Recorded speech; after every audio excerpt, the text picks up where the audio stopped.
जय राधा माधव कुंज बिहारी जय गोपी जन गिरिवर जय गोपी जन वल्लभ गिरिवर जय राधा माधव कुंज बिहारी जय गोपी जन वल्लभ गिरिवर यशोदानंदन व्रज जनर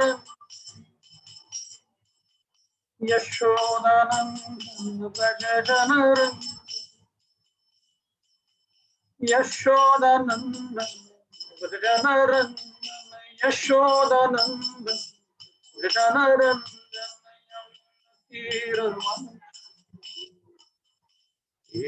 यमुना तीर वन माधव कुंज राधा माधव कुंज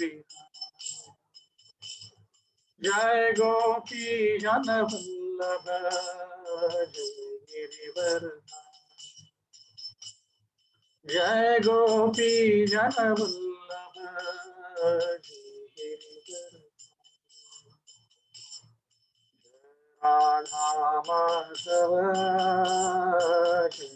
कुंज बिहारी हरे कृष्णा कृष्ण कृष्ण हरे हरे हरे राम राम राम हरे हरे कृष्णा कृष्ण कृष्ण हरे राम हरे राम राम हरे हरे कृष्णा कृष्ण कृष्ण हरे हरे राम राम हरे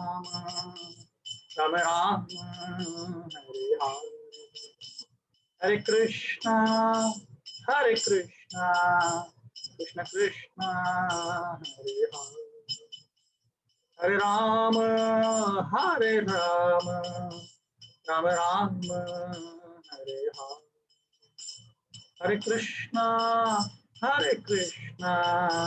कृष्ण कृष्ण हरे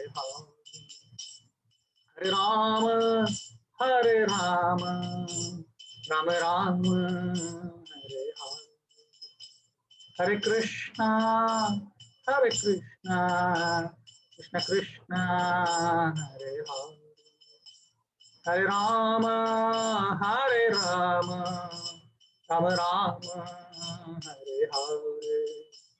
हरे कृष्णा कृष्ण कृष्ण हरे हरे राम राम हरे हरे कृष्णा कृष्ण कृष्ण हरे हरे राम राम हरे राम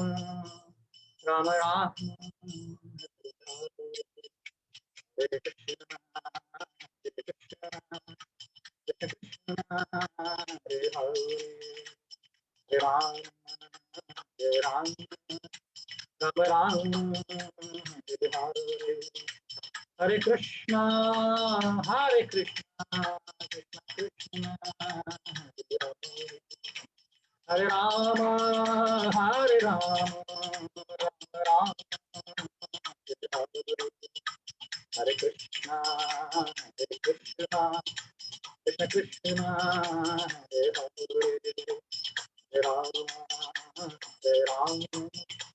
राम राम हरे हरे कृष्णा कृष्ण कृष्ण हरे हरे राम राम हरे हरे जय राधा वृंदावन चंद्र राधा वृंदावन चंद्र राधा, जय राधा कुंज बिहारी राधा कुंज बिहारी राधा, जय राधे राधे राधे, जय श्री राधे निताय गौर हरि बोल हरि बोल हरि बोल जय गौर हरि बोल, जय जय प्रभुपाद प्रभुपाद प्रभुपाद, जय जय प्रभुपाद, जय जय गुरुदेव गुरुदेव, जय गौर गुरुदेव, जय जय गुरुदेव गुरुदेव गुरुदेव, जय गुरुदेव। हरिनाम संकीर्तन की जय। ओम ज्ञानतिमिरन्धस्य ज्ञानाञ्जनशलाकया चक्षुरुन्मिलितं येन तस्मै श्रीगुरवे नमः। श्रीचैतन्यमनोभीष्टं स्थापितं येन भूतले स्वयं रूप कदा मह्यं ददाति स्वपदान्तिकं। वन्देऽहं श्रीगुरो श्रीयुतापदकमलं श्रीगुरुं वैष्णवांश्च श्रीरूपं साग्रजातां सहगण रघुनाथान्वितं सावधूतं परिजनसहितं कृष्णचैतन्यदेवं श्रीराधा कृष्णपादान् सहगण ललिता श्रीविशाखान्वितांश्च नमो विष्णुपादाय कृष्णप्रेष्ठाय भूतले श्रीमते भक्तिवेदान्त स्वामिनीति नामिने। नमस्ते सारस्वते देवे गौरवाणी प्रचारिणे निर्विशेष शून्यवादी पाश्चात्य देशतारिणे। वाञ्छाकल्पतरुभ्यश्च कृपा सिन्धुभ्येव च पतितानां पावनेभ्यो वैष्णवेभ्यो नमो नमः। हे कृष्ण करुणा सिंधु दीनबंधु जगतपते गोपेश गोपिका कांत राधा कांत नमोस्तुते। तप्त कंचन गौरांगी श्री राधे वृंदावनेश्वरी वृषभानुसुते देवी प्रणमामि हरिप्रिये। जय श्री कृष्ण चैतन्य प्रभु नित्यानंद श्री अद्वैत गदाधर शिवासादि गौर भक्तवृंद। हरे कृष्ण कृष्ण कृष्ण हरे हरे, हरे राम राम राम हरे हरे।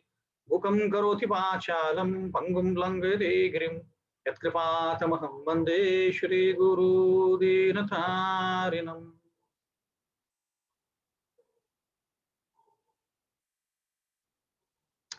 हरे कृष्णा, आप सभी का स्वागत है इस रविवार के भगवद्गीता कक्ष में। तो हम लोग चर्चा कर रहे हैं भगवद्गीता का 5वां अध्याय, और 5वें अध्याय में हम लोग पिछली बार 5.16 तक चर्चा किया था हमने, तो आज इसी को आगे बढ़ाएंगे। उसके पहले एक बार शिक्षाष्टकम बोलेंगे हम लोग सब लोग, और फिर उसके बाद आगे बढ़ेंगे। ये शिक्षाष्टकम है, जो ऐसे मैं बताया था पिछली बार, ये भगवान कृष्ण खुद ही चैतन्य महाप्रभु के रूप में आते हैं और उन्होंने फिर ये शिक्षाष्टकम लिखा हुआ है। तो ये 8 पंक्तियां उन्होंने लिखी हैं, सिर्फ 8 पंक्तियां लिखी थी हो जाने के पहले, तो इसको शिक्षाष्टकम बोलते हैं। और यही शिक्षा, इसमें सारे शास्त्रों का सार है, जो भी हमें जानना चाहिए सब कुछ यहाँ पे लिखा हुआ है। ये चैतन्य चरितामृत नामक एक किताब से है, तो इसको हम मेरे साथ साथ दोहराइए। चेतोदर्पणमार्जनं भवमहादावाग्निर्वापनं श्रेयः कैरव चन्द्रिका वितरणं विद्यावधूजीवनम् आनन्दां विधिवर्धनं प्रतिपदां पूर्णामृतस्वादनम् सर्वात्मा स्नपनं परं विजयते श्रीकृष्ण संकीर्तनं नाम नामकारी बहुधा निज सर्वशक्तिस्तत्रार्विदनिमित स्मरणेन कालः एतादृशी तव कृपा भगवन् ममापि दुर्दैवमिदृशं निहाजिनानुरागः तृणादपि सुनेच्छेन तरोरपि सहिष्णुना अमानीन मानदेन कीर्तनीय सदा हसि न धनं न जनं न सुन्दरीं कवितां वा जगदीश कामये मम जन्मनि जन्मनीश्वरे भवताद् भक्तिरहैतुकी त्वयि अयि नन्द तनुजा किङ्करां पतितां मां विषमें भवाम्बुधो कृपया तव पाद पंकज स्थित धूलि सदृशं विचिन्तय नयनं गलदश्रुधारय वदनं गद्गदोरुद्धया गिरा पुलकैर्निरचित वपुकथा तव नाम ग्रहणे भविष्यति युगायितं निमेषेण चक्षुषा प्रावशायितं शून्यायतं जगत्सर्वं गोविन्दविरहेण मे आश्लिष्यमापादरतां पिनष्टुमामदर्शमर्मता करोतु वा यथा तथा वा विद्धातुलं पटो मत्प्राणनाथस्तु सेवना पर हरे कृष्ण कृष्ण कृष्ण हरे हरे हरे राम राम राम हरे हरे। तो मेरे ख्याल से हमने पिछली बार पिछले हफ्ते तो नहीं होता हमारा सेशन, बट उसके पहले चौथी पंक्ति तक हमने देखा था। उसका अर्थ न धनम न जनम न सुंदरीम। ये भक्त जो हैं ये भगवान को बता रहे हैं कि मुझे कोई धन की अपेक्षा नहीं है, मुझे कोई फॉलोअर्स की अपेक्षा नहीं है कि लोग मुझे फॉलो कर रहे हैं और मेरी पूजा करें। न सुंदरीम, कोई सुंदर सुंदर स्त्री या सुंदर पुरुष की मुझे अपेक्षा नहीं है। कविताम वहाँ जगदीश काम है, ना तो मुझे कोई प्रसिद्धि चाहिए। मुझे क्या चाहिए? मम जन्मनि जन्मनि ईश्वरे, मुझे जन्मों जन्मों से क्या चाहिए? भवता भक्ति रहित की तरी। भगवान आपकी मुझे भक्ति चाहिए सर, और कुछ नहीं चाहिए मुझे। ये पिछली बार बोला था भगवान ने, भक्त ने। अब आगे बढ़ते हैं। अयि नंद तनुजा किंकरम पतिताम माम मिषमेम भवाम बुधो। मेरी इच्छा क्या है फिर? मेरी इच्छा यह है कि जो नंद तनुज है, नंद तनुज मतलब कृष्ण, नंद तनुज के चरणों की मैं धूलि बन जाऊं। अयि नंद तनुज किंकरम पतिताम माम विषमेम भवाम बुधो, उनकी मैं चरणों की धूलि बन जाऊं। और क्या करूं मैं? तो पांचवें इसमें अर्थ देखते हैं हम लोग। मैं आपका हमेशा का दास हूं, जैसे भी करके मुझे, जैसे कुछ कुछ तो होके मैं इस जन्म मृत्यु के फेरे में फंस गया हूं, है ना। और मुझे इस जन्म मृत्यु से फेरे से निकाल के अपने आपके चरणों में धूल धूल की किरण किरण जैसी होती है, कण जैसा होता है, उसकी तरह मुझे आप, अणु जैसा होता है उसकी तरह आप मुझे आप बिठा दीजिए। ये बोल रहा है व्यक्ति। अब ये जानने के लिए भी काफी सारे जन्म लग जाते हैं। एक व्यक्ति को ये जानने के लिए कि मैं इस जन्म मृत्यु के फेरे में फंस गया हूँ और यहाँ पे भौतिक दुनिया में पहुंचा हूँ जहाँ पे कोई मेरा काम नहीं है, एक्चुअल देखा जाए तो। ये समझने के लिए लोगों को जन्म जन्म से जन्म लेने पड़ते हैं। लोग इसी, अभी मैं वही तीसरे स्कंद भागवत में पढ़ रहा था कि ब्रह्मा जी ने पूरी सृष्टि का निर्माण किया और उसमें अलग अलग जीवों का निर्माण किया। तो एक मनुष्य जीव एक ही ऐसा जीव है जिसमें उसको कम से कम ये सोचने का मौका मिलता है कि मैं क्यों यहाँ पे कष्ट सहन कर रहा हूँ। बाकी प्राणियों में, पक्षियों में, पेड़ में कोई भी चेतना नहीं है जिससे उसको समझ पाए। उनको सिर्फ खाना पीना सोना, बस इतना ही पता है। उसी की सिर्फ खोज में रहते हैं कि कहाँ खाने के लिए मिलेगा, कहाँ सोने के लिए मिलेगा, मैं खुद को कैसे बचाऊंगा, बस इतना ही सोचते हैं वो। पर मानव जन्म एक ही ऐसा जन्म है जहाँ पे हम अपने दर्द के बारे में, कष्टों के बारे में सोच सकते हैं कि भाई मैं इस, हरे कृष्ण, मेरी आवाज आ रही है? अभी आ रही प्रभु, यस, बीच में गया था तो कुछ प्रॉब्लम था कनेक्शन में। ओके, तो हाँ, तो हम लोग चर्चा कर रहे थे कि ये मनुष्य जीवन एक ही ऐसा जीवन है जहाँ पे व्यक्ति को कुछ मौका मिलता है समझने के लिए कि हम ये इस जीवन के मृत्यु फेरे में क्यों फंसे हुए हैं। तो इसीलिए हमें ये जान लेना चाहिए कि हम अभी जो भी भक्त लोग भगवद गीता पढ़ रहे हैं, जप कर रहे हैं, ये बहुत ही रेयर है, बहुत बहुत रेयर है कि हमें यह मौका मिला है। तो इसका हमें फायदा उठाना चाहिए। ठीक है, तो आगे बढ़ते हैं हम अभी। तो हम चर्चा करेंगे पांचवें अध्याय से।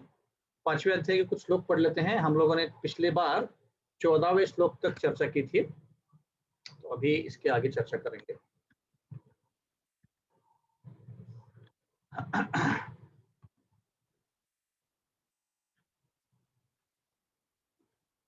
एक मिनट श्लोक खोलता हूँ। तो 10 से 20 तक पढ़ते हैं हम लोग, पांचवें अध्याय के 10वें श्लोक से 20वें श्लोक तक। जिनके पास भगवद गीता है वो खोल सकते हैं, इनके पास नहीं है वो ऑनलाइन देख सकते हैं स्क्रीन पे। तो मेरे पे साथ साथ दोहराइए। ब्रह्मण्य आधाय कर्माणि संगम त्वक्त्वा करोति यः लिप्यते न स पापेन पद्मपत्रं मीमांससा।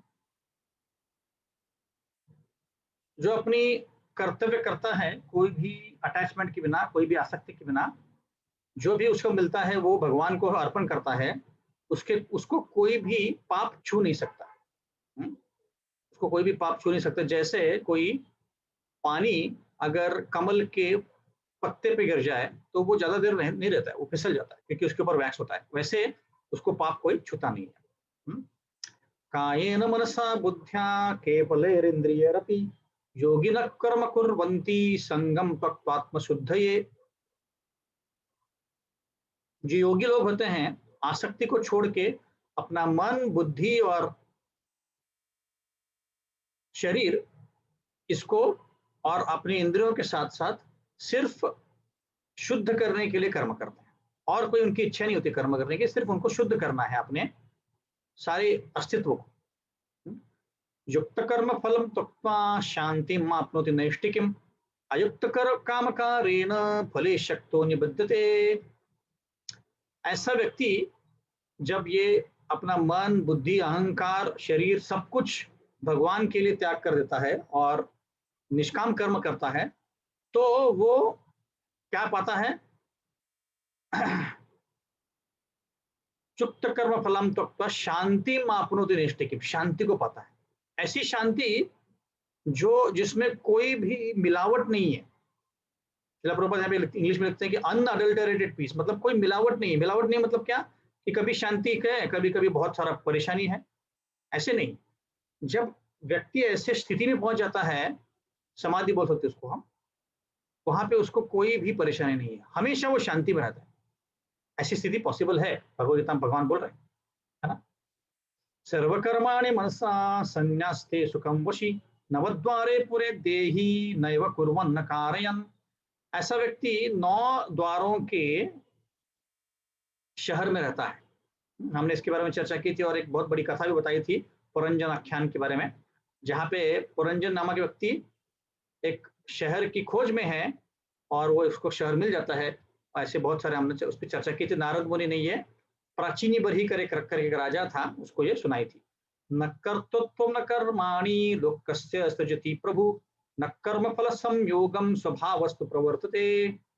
तो ऐसा व्यक्ति जो ऐसे 9 द्वार के शहर में रह रहा है, वो कोई भी कार्य नहीं कर रहा है खुद से। इसका मतलब है कि आत्मा कुछ नहीं कर रहा है, शरीर कर रहा है। और ये आत्मा सिर्फ ऑब्जर्व कर रहा है, देख रहा है कि क्या क्या चीजें हो रही। नादत्ते कश्चित् पापम न चैव सुकृतम विभु अज्ञानावृतम ज्ञानम तेन मुह्यन्ति जंतव। ना ही वो व्यक्ति, आत्मा कुछ नहीं कर रहा है और पर भगवान भी कुछ नहीं कर रहे हैं। ऐसा नहीं कि भगवान उस कार्यों के लिए जिम्मेदार है, नहीं, भगवान उसको सम्मति देते हैं पर वो खुद कुछ नहीं कर रहे हैं। और ये ज्ञान के बिना व्यक्ति क्या होता है, उस व्यक्ति को समझ में नहीं आता कि क्या चल रहा है। उसको लगता है कि मैं ही सब कुछ कर रहा हूँ, मुझे सब कुछ मिल रहा है। और जब कुछ गड़बड़ होती है तो बोलता है कि भगवान मेरे साथ ही हो रहा है। तो ये उसका अज्ञान है। ज्ञानेन तु अज्ञानम येषां नैशितम आत्मना नाशितम आत्मना तेषाम आदित्य ज्ञानम प्रकाशयति तत्परम। पर जब उस व्यक्ति को ज्ञान मिल जाता है कि मैं कौन हूं और 3 कर्ता कौन है, अभी इस नेक्स्ट सेक्शन में 3 कर्ता के बारे में चर्चा हो रही है। 3 कौन से कर्ता है? आत्मा, फिर परमात्मा, और फिर 3 गुण या नेचर, मेटरल नेचर। तो ये जब ज्ञान होता है उसको, तो फिर उसका सब अज्ञान जो है निकल जाता है और फिर वो अच्छे से निष्काम कर्म कर सकता है। तद्बुद्धयस्तदात्मानस्तद्निष्ठास्तत्परायण गच्छन्त्य पुनरावृत्तम ज्ञान निर्धुत कल्मषा। जब बुद्धि, जिस कोई व्यक्ति का बुद्धि, मन और श्रद्धा सब कुछ भगवान में स्थित होती है, तब उसके सारे जो कष्ट है वो दूर हो जाते हैं और वो पूरी तरह से ज्ञान में होकर वो अपने पथ पे, मोक्ष के पथ पे चल होता है। ये वाला श्लोक आज हम चर्चा करेंगे। विद्या विनय संपन्ने ब्रह्मणे ब्राह्मणे गविहस्तिनि शुनि चैव शपाके च पंडिता समदर्शनी। तो ऐसा व्यक्ति जो निष्काम कर्म कर रहा है, और पूरी तरह से अच्छे गुणों से भरा हुआ है, उसको सही में ज्ञान है सब कुछ, और वो भक्ति में लगा हुआ है भगवान के, वो समदर्शी है। समदर्शी मतलब क्या? उसको सारे लोग सेम दिखते हैं। एक ब्राह्मण क्यों ना हो, एक हाथी क्यों ना हो, एक कुत्ता क्यों ना हो, एक कुत्ता खाने वाला क्यों ना हो, सारे उसको सेम दिखते हैं। सेम दिखते हैं मतलब क्या? समदर्शी दिखते हैं। उसमें सब में उसको परमात्मा दिखते हैं, सब में उसको आत्मा दिखते हैं। तो ये हम आज विस्तार में चर्चा करने वाले हैं, और इसके ऊपर हम ग्रुप डिस्कशन भी करेंगे। तो लास्ट के 20-25 मिनट हम ग्रुप डिस्कशन करेंगे इसके ऊपर। इहैर्जित सर्गो येषां साम्ये स्थितं मनः निर्दोषम ही समम ब्रह्म तस्मात् ब्रह्मणि ते स्थिता। तो ऐसा व्यक्ति क्या करता है? उसका मन निर्दोषम मतलब कोई भी दोष नहीं है उसमें, और वो सम में स्थित हो जाता है। सम में स्थित होता है मतलब क्या? उसको सुख और दुख से कुछ लेना देना नहीं है, जन्म मृत्यु से कुछ लेना देना नहीं है, अच्छाई बुराई से कुछ लेना देना नहीं है, क्योंकि वो ब्रह्मन में स्थित हो गया है ऐसा। तो अभी हमने अभी तक चर्चा की है, 5वें अध्याय में थोड़ा रिवीजन कर लेते हैं कि पहले अर्जुन पूछ रहे हैं वापस कि भाई मुझे करना क्या, बताओ, मुझे संन्यास लेना है कि कर्म करना है? दोनों आप सेम ही बता रहे हो। तब कृष्ण बोलते हैं कि नहीं, जो कर्म करके कर्म संन्यास योग करता है, कर्म का संन्यास करने किए बिना, कर्म का त्याग किए बिना जो कर्म करते करते भगवान को याद करता है, भगवान की भक्ति करता है, वो ज्यादा बेहतर है।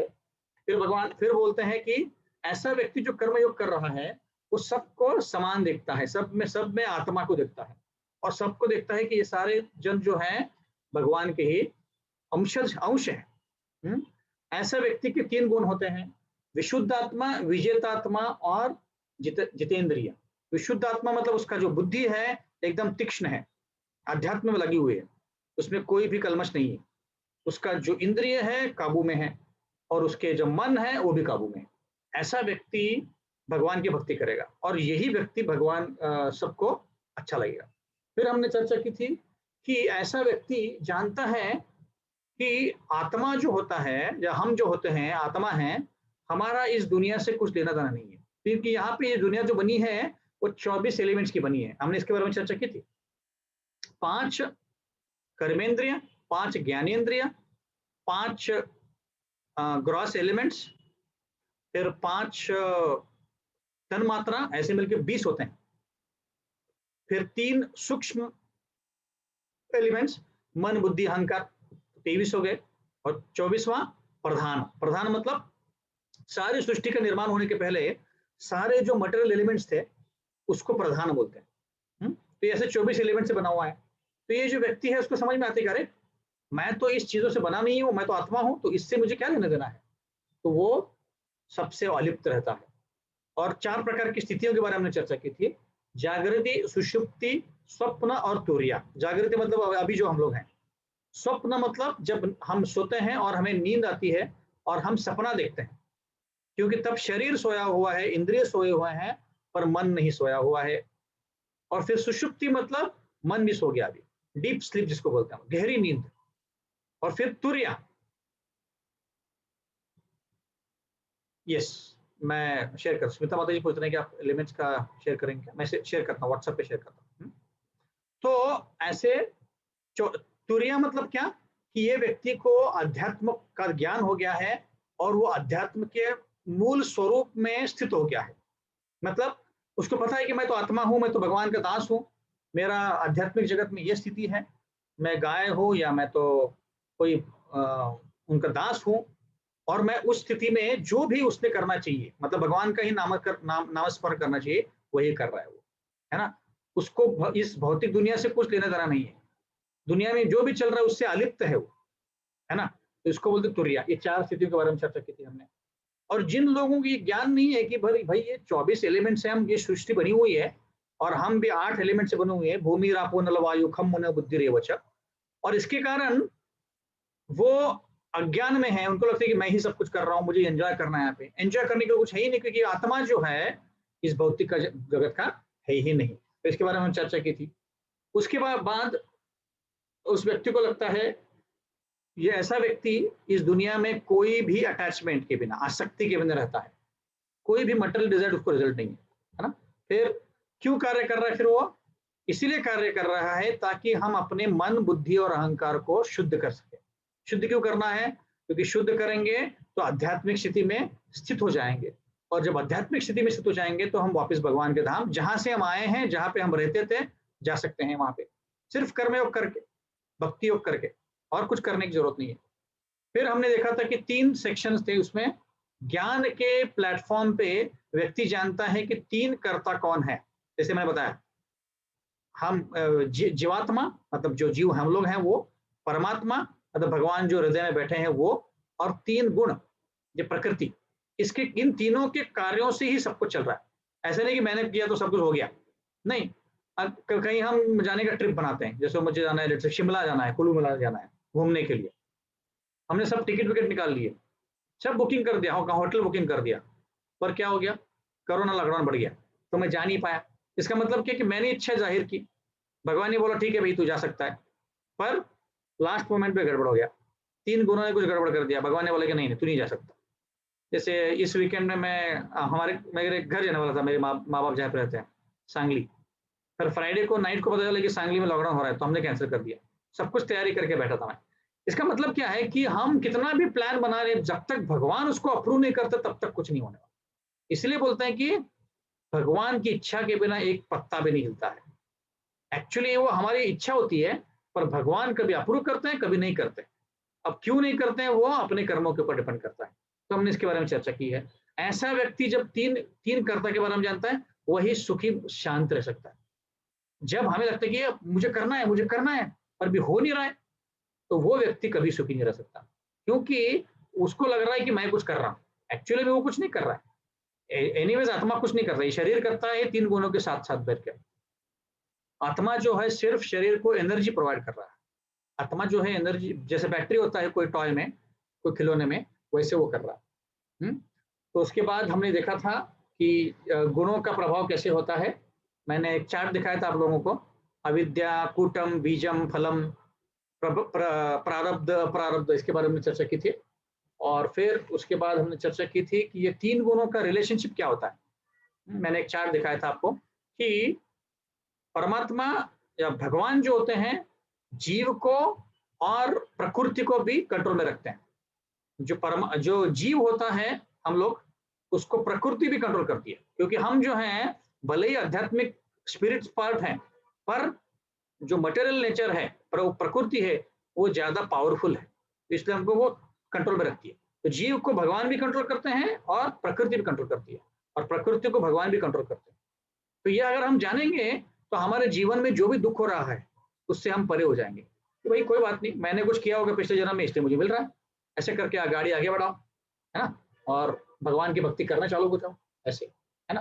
तो अभी ये सेक्शन जो है 16 से लेके 20 तक यहाँ पे बता रहे हैं, 17 से लेके 26 तक एक्चुअली, पर आज हम 20 तक देखने वाले हैं। तो यहाँ पे भगवद गीता में भगवान बता रहे हैं कि जब ये तुम्हें ज्ञान मिल जाए कि तुम आत्मा हो, तुम शरीर नहीं हो, 3 प्रकार के कर्ता होते हैं, और निष्काम कर्म करना चाहिए, है ना। और ये जो पूरा जो दुनिया बना है 24 एलिमेंट्स का बना है, और तुम उस एलिमेंट्स में कोई भी नहीं हो, तुम आत्मा हो, तो तब ये व्यक्ति परमात्मा के ज्ञान में स्थित हो जाता है। अब वो परमात्मा के ऊपर फोकस करके, भगवान के ऊपर फोकस करके खुद को यहाँ से बाहर निकलने का प्रयत्न करता है। हाँ, अब वो क्या करता है, भगवान की शरण लेता है। उसको समझ में आ गया कि यहाँ पे कुछ है नहीं भाई, हमारे लिए कुछ नहीं है, हम तो आत्मा है। सारे जीव यहाँ पे छटपटा रहे हैं खुशियां ढूंढने के लिए, पर खुशियां है ही नहीं, क्योंकि भगवान खुद ही बता रहे हैं दुखालय शाश्वतम, ये दुनिया जो है दुखालय शाश्वतम है, तो वहां पे खुशियां ढूंढ के फायदा क्या।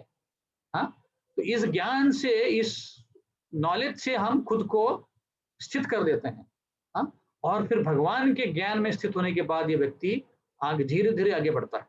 जैसे आप सबने देखा होगा, अभी कई माताओं में से, जैसे ये प्रोग्राम को 2 साल हो गए चालू होके, तो कई माताओं ने भगवद गीता सुन सुन के 16 माला करना चालू कर दिया, और जैसे 16 माला करना चालू किया उनके जीवन में बदलाव आया है।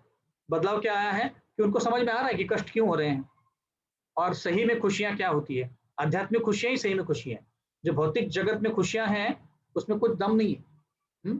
तो इसीलिए ऐसे ज्ञान को पाकर हम धीरे धीरे भगवान की भक्ति में स्थित हो जाते हैं।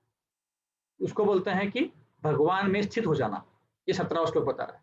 अभी 18वां श्लोक बता रहा है कि, एक बार मैं शेयर करता हूं तो आप सबको दिखेगा। ये बहुत महत्वपूर्ण श्लोक है। आपको अगर ये इसको बाय हार्ट करना है तो कर सकते हैं। बहुत ही महत्वपूर्ण श्लोक है ये। विद्या विनय संपन्ने ब्राह्मणे गविहस्तिनि शुनि चैव स्वपाके च पंडिता समदर्शनी। यहाँ पे बताया गया है कि विद्या विनय संपन्ने, मतलब जिस विद्या विनय से संपन्न होती है। मतलब अगर मुझे बहुत विद्या है, भगवद गीता भागवतम इधर उधर का बोला है, मुझे मुझे सब कुछ आता है, आप लोगों को कुछ नहीं आता, मैं बहुत महान हूँ, इसका मतलब एक सही में उस व्यक्ति को विद्या नहीं है। विद्या विनय संपन्ने, विद्या जब हमें मिलती है, ज्ञान मिलता है, तो हम जानते हैं कि हम कुछ में नहीं है। हम इतनी छोटे से हैं कि कोई अंदाजा नहीं लगा सकते हम। हमारे जैसे जैसे अभी भारतवर्ष है, भारतवर्ष के एक छोटे से सिटी में, एक छोटे से सबब में, एक छोटे से शहर में, मैं एक छोटे से घर में बैठा हूँ, है ना। और ऐसे भारतवर्ष जैसे कई सारे सैकड़ों कंट्रीज हैं इस यूनिवर्स में, इस प्लैनेट में, अर्थ में। और अर्थ के जैसे लाखों करोड़ों प्लैनेट्स हैं, इससे बड़े भी हैं। जैसे सूर्य जो है हजारों पटी बड़ा है अर्थ से, है ना। और ये सारा मिला के एक ब्रह्मांड बनता है, और ऐसे करोड़ों करोड़ों ब्रह्मांड है। तो आप सोचिए, इन करोड़ों ब्रह्मांड निकल रहे हैं किससे? गर्भोदक्ष विष्णु के शरीर के छिद्रों से। और ऐसे ब्रह्मांडों में कई सारे ब्रह्मा हैं। हमारे जो ब्रह्मांड के ब्रह्मा है वो 4 सर वाले हैं, पर हजारों लाखों सर वाले भी हैं, क्योंकि ये सबसे छोटा ब्रह्मांड है हमारा। इससे भी बड़े ब्रह्मांड में 8 सर वाले, 1464 सर वाले, हजारों सर वाले ब्रह्मा जी हैं, क्योंकि वो बड़े बड़े हैं। तो हमारा जो पृथ्वी है, इससे भी बड़े बड़े प्लैनेट्स हैं जहाँ पे लोग रहते हैं। तो हम इतने से छोटे से पृथ्वी प्लैनेट पे हम ये कहीं तो एक शहर में रह रहे हैं, और हम खुद को समझते हैं मैं कितना महान हूँ। भगवान के सामने और इस सृष्टि के सामने हम कुछ नहीं है। तब ये जब ज्ञान मिलता है, और हमें ये भी पता चलता है कि भाई इस भौतिक दुनिया में इतने सारे चीजें चल रही है कि हमारे कंट्रोल के बाहर है। हमारा जन्म लेना ही कंट्रोल के बाहर है, हमारा मृत्यु ये भी कंट्रोल के बाहर है, हमारे शरीर में जो भी चल रहा है वो भी कंट्रोल के बाहर है। कई बार हमको व्याधि होती है और हम कुछ कितना भी प्रयत्न करें वो ठीक नहीं होती। अभी जैसे मेरे एक मित्र के माता गुजर गई कैंसर से, तो बता रहा था कि वो यूएस में रहता है और उसकी माता यहाँ पे रहती है, तो उसी के लिए मैं जाने वाला था शनिवार को, पर जा नहीं पाए। तो बता रहा था कि 2-3 साल से हम ट्राई कर रहे हैं, ये वो इतने सारे लाखों पैसे खर्च कर दिए, पर वो ठीक ही नहीं हो पाई। ऐसा लगता था कि ठीक हो जाएगी, वापस बीमार पड़ती थी। तो इससे हम समझ सकते हैं कि हम कितना भी प्रयत्न करें, हमारा कंट्रोल बहुत कम है, बहुत ही मिनिमल कंट्रोल है। तो ये जब ज्ञान किसी को मिलता है, और हम जब शास्त्र पढ़ना चालू कर देते हैं और आचार्यों से समझते हैं कि भगवान क्या है, जैसे हम अभी जपा टॉक में हम चर्चा कर रहे हैं कि भगवान के 64 गुण हैं, तो उन गुणों को देख के समझ में आता है कि हम में तो कुछ नहीं गुण, हम में कोई गुण है ही नहीं अच्छे। तो ये विद्या विनय सिखाती है कि भाई तुझे जो ज्ञान मिला है ना, ये ज्ञान भगवान से आया है, और इस ज्ञान से तू नम्र बन जा। ये श्लोक बता रहा है ना। जिस व्यक्ति को ज्ञान है वो व्यक्ति नम्र होता है। जिस व्यक्ति को ज्ञान नहीं है उसको दिखाना पड़ता है कि मेरे पास कितना ज्ञान है। जिसके पास ज्ञान है वो ऑलरेडी दिख जाता है ना। इसलिए यहाँ पे बोला गया विद्या विनय संपन्ने ब्राह्मणी गवि हस्तिनी शुनि चैव स्वपाके च पंडिता समदर्शनी। एक समदर्शी व्यक्ति का ये कैरेक्टरिस्टिक्स है। क्या है ये समदर्शी व्यक्ति? मतलब उसको सब कुछ, सारे लोग जो हैं यहाँ पे, सारे जीव जो हैं, सारे पक्षी जो हैं, सब में भगवान दिखते हैं, क्योंकि सारे भगवान से आए हुए हैं। हाँ? उसके बाद वो जब पूरे दुनिया में देखता है तो उसको समझ में आ जाता है कि इस दुनिया में जो भी जीव हैं भगवान से आए हुए हैं, सब लोग मेरे जैसे ही। वो बिल्कुल भी डिस्क्रिमिनेट नहीं करते। डिस्क्रिमिनेट मतलब मुझे पता नहीं हिंदी में क्या बोलते हैं उसको, पर वो बिल्कुल भी डिफरेंशिएट नहीं करता। ये काला है, क्या बोलते हैं उसको? फर्क नहीं, फर्क मतलब चेक करना। मराठी हो गया। फर्क हाँ, भेद, करेक्ट, भेद या फर्क, यस। तुलना करना या तुलना नहीं करता। Yes, thank you. तुलना करना, भेद करना या फर्क नहीं समझना, है ना। तो वो बिल्कुल भी तुलना नहीं करता है या भेद नहीं करता है। अरे वो तो कुत्ता है, वो तो बिल्ली है, ये तो छोटा व्यक्ति है, नहीं। वो जानता है कि सारे जो भी जीव हैं ये भगवान से आए हुए हैं, और अगर भगवान से आए हुए मेरे जैसे ही है तो मैं क्यों तुलना करूं। वो ये नहीं तुलना करता कि वो पाकिस्तानी, मैं इंडियन हूँ, वो यूके का है, वो अमेरिकन है, तुलना नहीं करता। वो जानता है कि सब में भगवान है, सब में जीव है, और मेरे जैसे जीव हैं, सारे भगवान के ही स्रोत हैं। ये शारीरिक शारीरिक स्तर पे हम जो फर्क करते हैं, भेद करते हैं, इसका मतलब है कि हमें ज्ञान नहीं है। जो व्यक्ति शरीर के स्तर पे फर्क करता है वो व्यक्ति समदर्शी नहीं है। इसलिए लोग बोलते हैं कि तू पाकिस्तानी, मैं इंडियन हूँ। अभी न्यूजीलैंड से हम लोग इंडिया हार गई क्रिकेट मैच में, तो सारे लोग रो रहे, अरे इंडिया हार गई। कौन हारा है, किससे? हमने सारे बॉर्डर बनाए हैं, ये वाले क्षेत्रफल में मैं रहता हूँ इसलिए मैं इंडियन हूँ, वो वाले एरिया में वो लोग रहते हैं उसलिए न्यूजीलैंड वाले हैं। तो वो लोग जीत गए तो हम रो गए, अरे इंडिया हार गए, इंडिया हार गए। क्यों? क्योंकि समदर्शी नहीं है। पता नहीं है कि समदर्शी मतलब क्या, कि सारे लोग सेम भगवान से ही आ रहे हैं।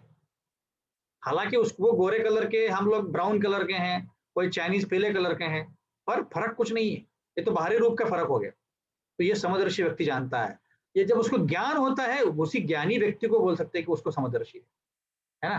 तो अभी उसका समदर्शी होने का जो प्लेटफॉर्म है, समदर्शी किस बेसिस पे होता है, वो होता है समदर्शी आध्यात्मिक लेवल पे, है ना। क्योंकि भौतिक जगत पे लेवल पे तो उसको तो फर्क करना ही पड़ेगा, पर आध्यात्मिक लेवल में समदर्शी होता है। इसका मतलब क्या है, कोई जानता है कि अभी कोई अगर भिखारी है तो वो भिखारी से जाके गले तो नहीं मिलेगा, चाहिए उसको, हो सकता है कि मदद करेगा, है ना। या आपको एक शेर दिख गया तो आप जानते हो, अरे ये तो शेर तो मेरा ही पार्ट है, ये तो भगवान का ही पार्ट है, मैं, वो भी आत्मा है, मैं भी आत्मा हूं। अभी वो शेर के शरीर में है और मैं एक मनुष्य शरीर में हूं, तो क्या फर्क है, मैं जाके उससे गले मिलता हूं। ऐसा करना चाहिए। तो समदर्शी व्यक्ति जानता है कि भले ही अभी वो शेर जो है उसको एक शेर का शरीर मिला हुआ है, इसीलिए उसका जो बुद्धि है कवर हो गया है, इसलिए मैं उसके पास में जाऊंगा तो मुझको खा लेगा वो। ये ज्ञान उसको है। तो समदर्शी का मतलब ये नहीं कि बेवकूफी, कि कोई बात नहीं सब लोग सेम ही है, चलो गले मिलते हैं शेर से भी। नहीं नहीं नहीं नहीं। समदर्शी व्यक्ति जानता है कि नहीं, अभी के लिए उसका जो बुद्धि है वो ढक गई है, इसलिए उससे गले मिल के फायदा नहीं है। मुझे अपना शरीर त्यागना पड़ेगा। तो पर वो जानता है कि अरे हाँ, ये शेर जो है उसको मैंने परेशान नहीं करना चाहिए, उसको मैंने मारना नहीं चाहिए, क्योंकि ये भी मेरे जैसा आत्मा है, उसको भी जीने का हक है, ये भी भगवान का अंग है। तो अगर उसको, वो भी मेरे जैसा है तो मैं उसको क्यों मारूं, है ना। तो समदर्शी ये होता है। समदर्शी मतलब आध्यात्मिक लेवल में समदर्शी। ये नहीं कि शारीरिक लेवल पे आप बिल्कुल ही उसको कंपेयर करना छोड़ दो या फर्क करना छोड़ दो, भेद करना छोड़ दो। वो भेद जानता है, पर वो भेद करता नहीं है, अम, ऐसे भेद नहीं करता है जिससे दूसरों को कष्ट हो, जिससे फर्क पता चले, है ना।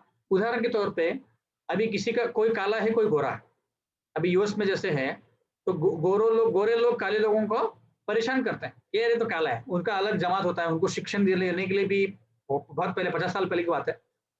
इसलिए मार्टिन लूथर किंग करके एक बहुत बड़े लीडर हुए, उन्होंने बहुत बड़ी रिवॉल्यूशन किया था यूएस में कि हम लोग काले तो क्या हुआ, हमारे भी ह्यूमन राइट सेम होने चाहिए। तब ऐसे होता था कि अफ्रीका से बहुत सैकड़े लोगों को, हाँ Junior, Martin Luther King Junior, सैकड़े लोगों को अफ्रीका से लेके आए थे और वहां पे उनको नौकर बनाया था। उनको कोई भी हक नहीं था, उनको वोटिंग राइट्स नहीं थे, उनको वो घर नहीं ले सकते हैं, वो जॉब नहीं कर सकते हैं, कुछ नहीं कर सकते हैं। वो सिर्फ जैसे कोई जानवर होता वैसे थे, और उनको बेचा जाता था, यहाँ से वहां, वहां से यहाँ बेचा जाता था। तो वो जब मूवमेंट किया उन्होंने, तो बोला कि हम भी तुम लोगों जैसे मनुष्य हैं, भले ही हम लोग काले दिखते हैं और हम लोग मनुष्य हैं। तो शारीरिक स्तर पे भी यहाँ पे फर्क दिखते हैं लोग। तो इसका मतलब है कि वो लोग को बिल्कुल ज्ञान नहीं है, जीरो ज्ञान है। फिर बहुत मूवमेंट होने के बाद अभी जाके थोड़ा बहुत फर्क आ रहा है। पर अभी भी हम देखते हैं कि अभी एक रिसेंट में केस हुआ था, एक फ्लॉइड करके व्यक्ति था, उसको मारा गया, एक गोरे ने मारा, एक ऑफिसर ने मारा, पुलिस ऑफिसर। तो उस केस में बहुत बड़ा हंगामा हो गया था।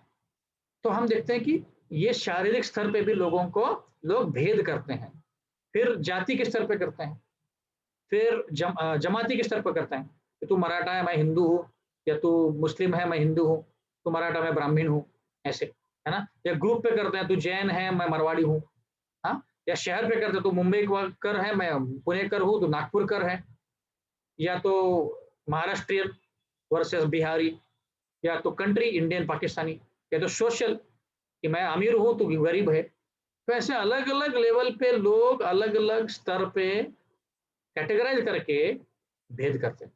तो ये जो पंडित है ये जानता है कि सब लोग सेम स्तर पे हैं आध्यात्मिक लेवल पे, है ना, इसलिए भेदभाव नहीं करता।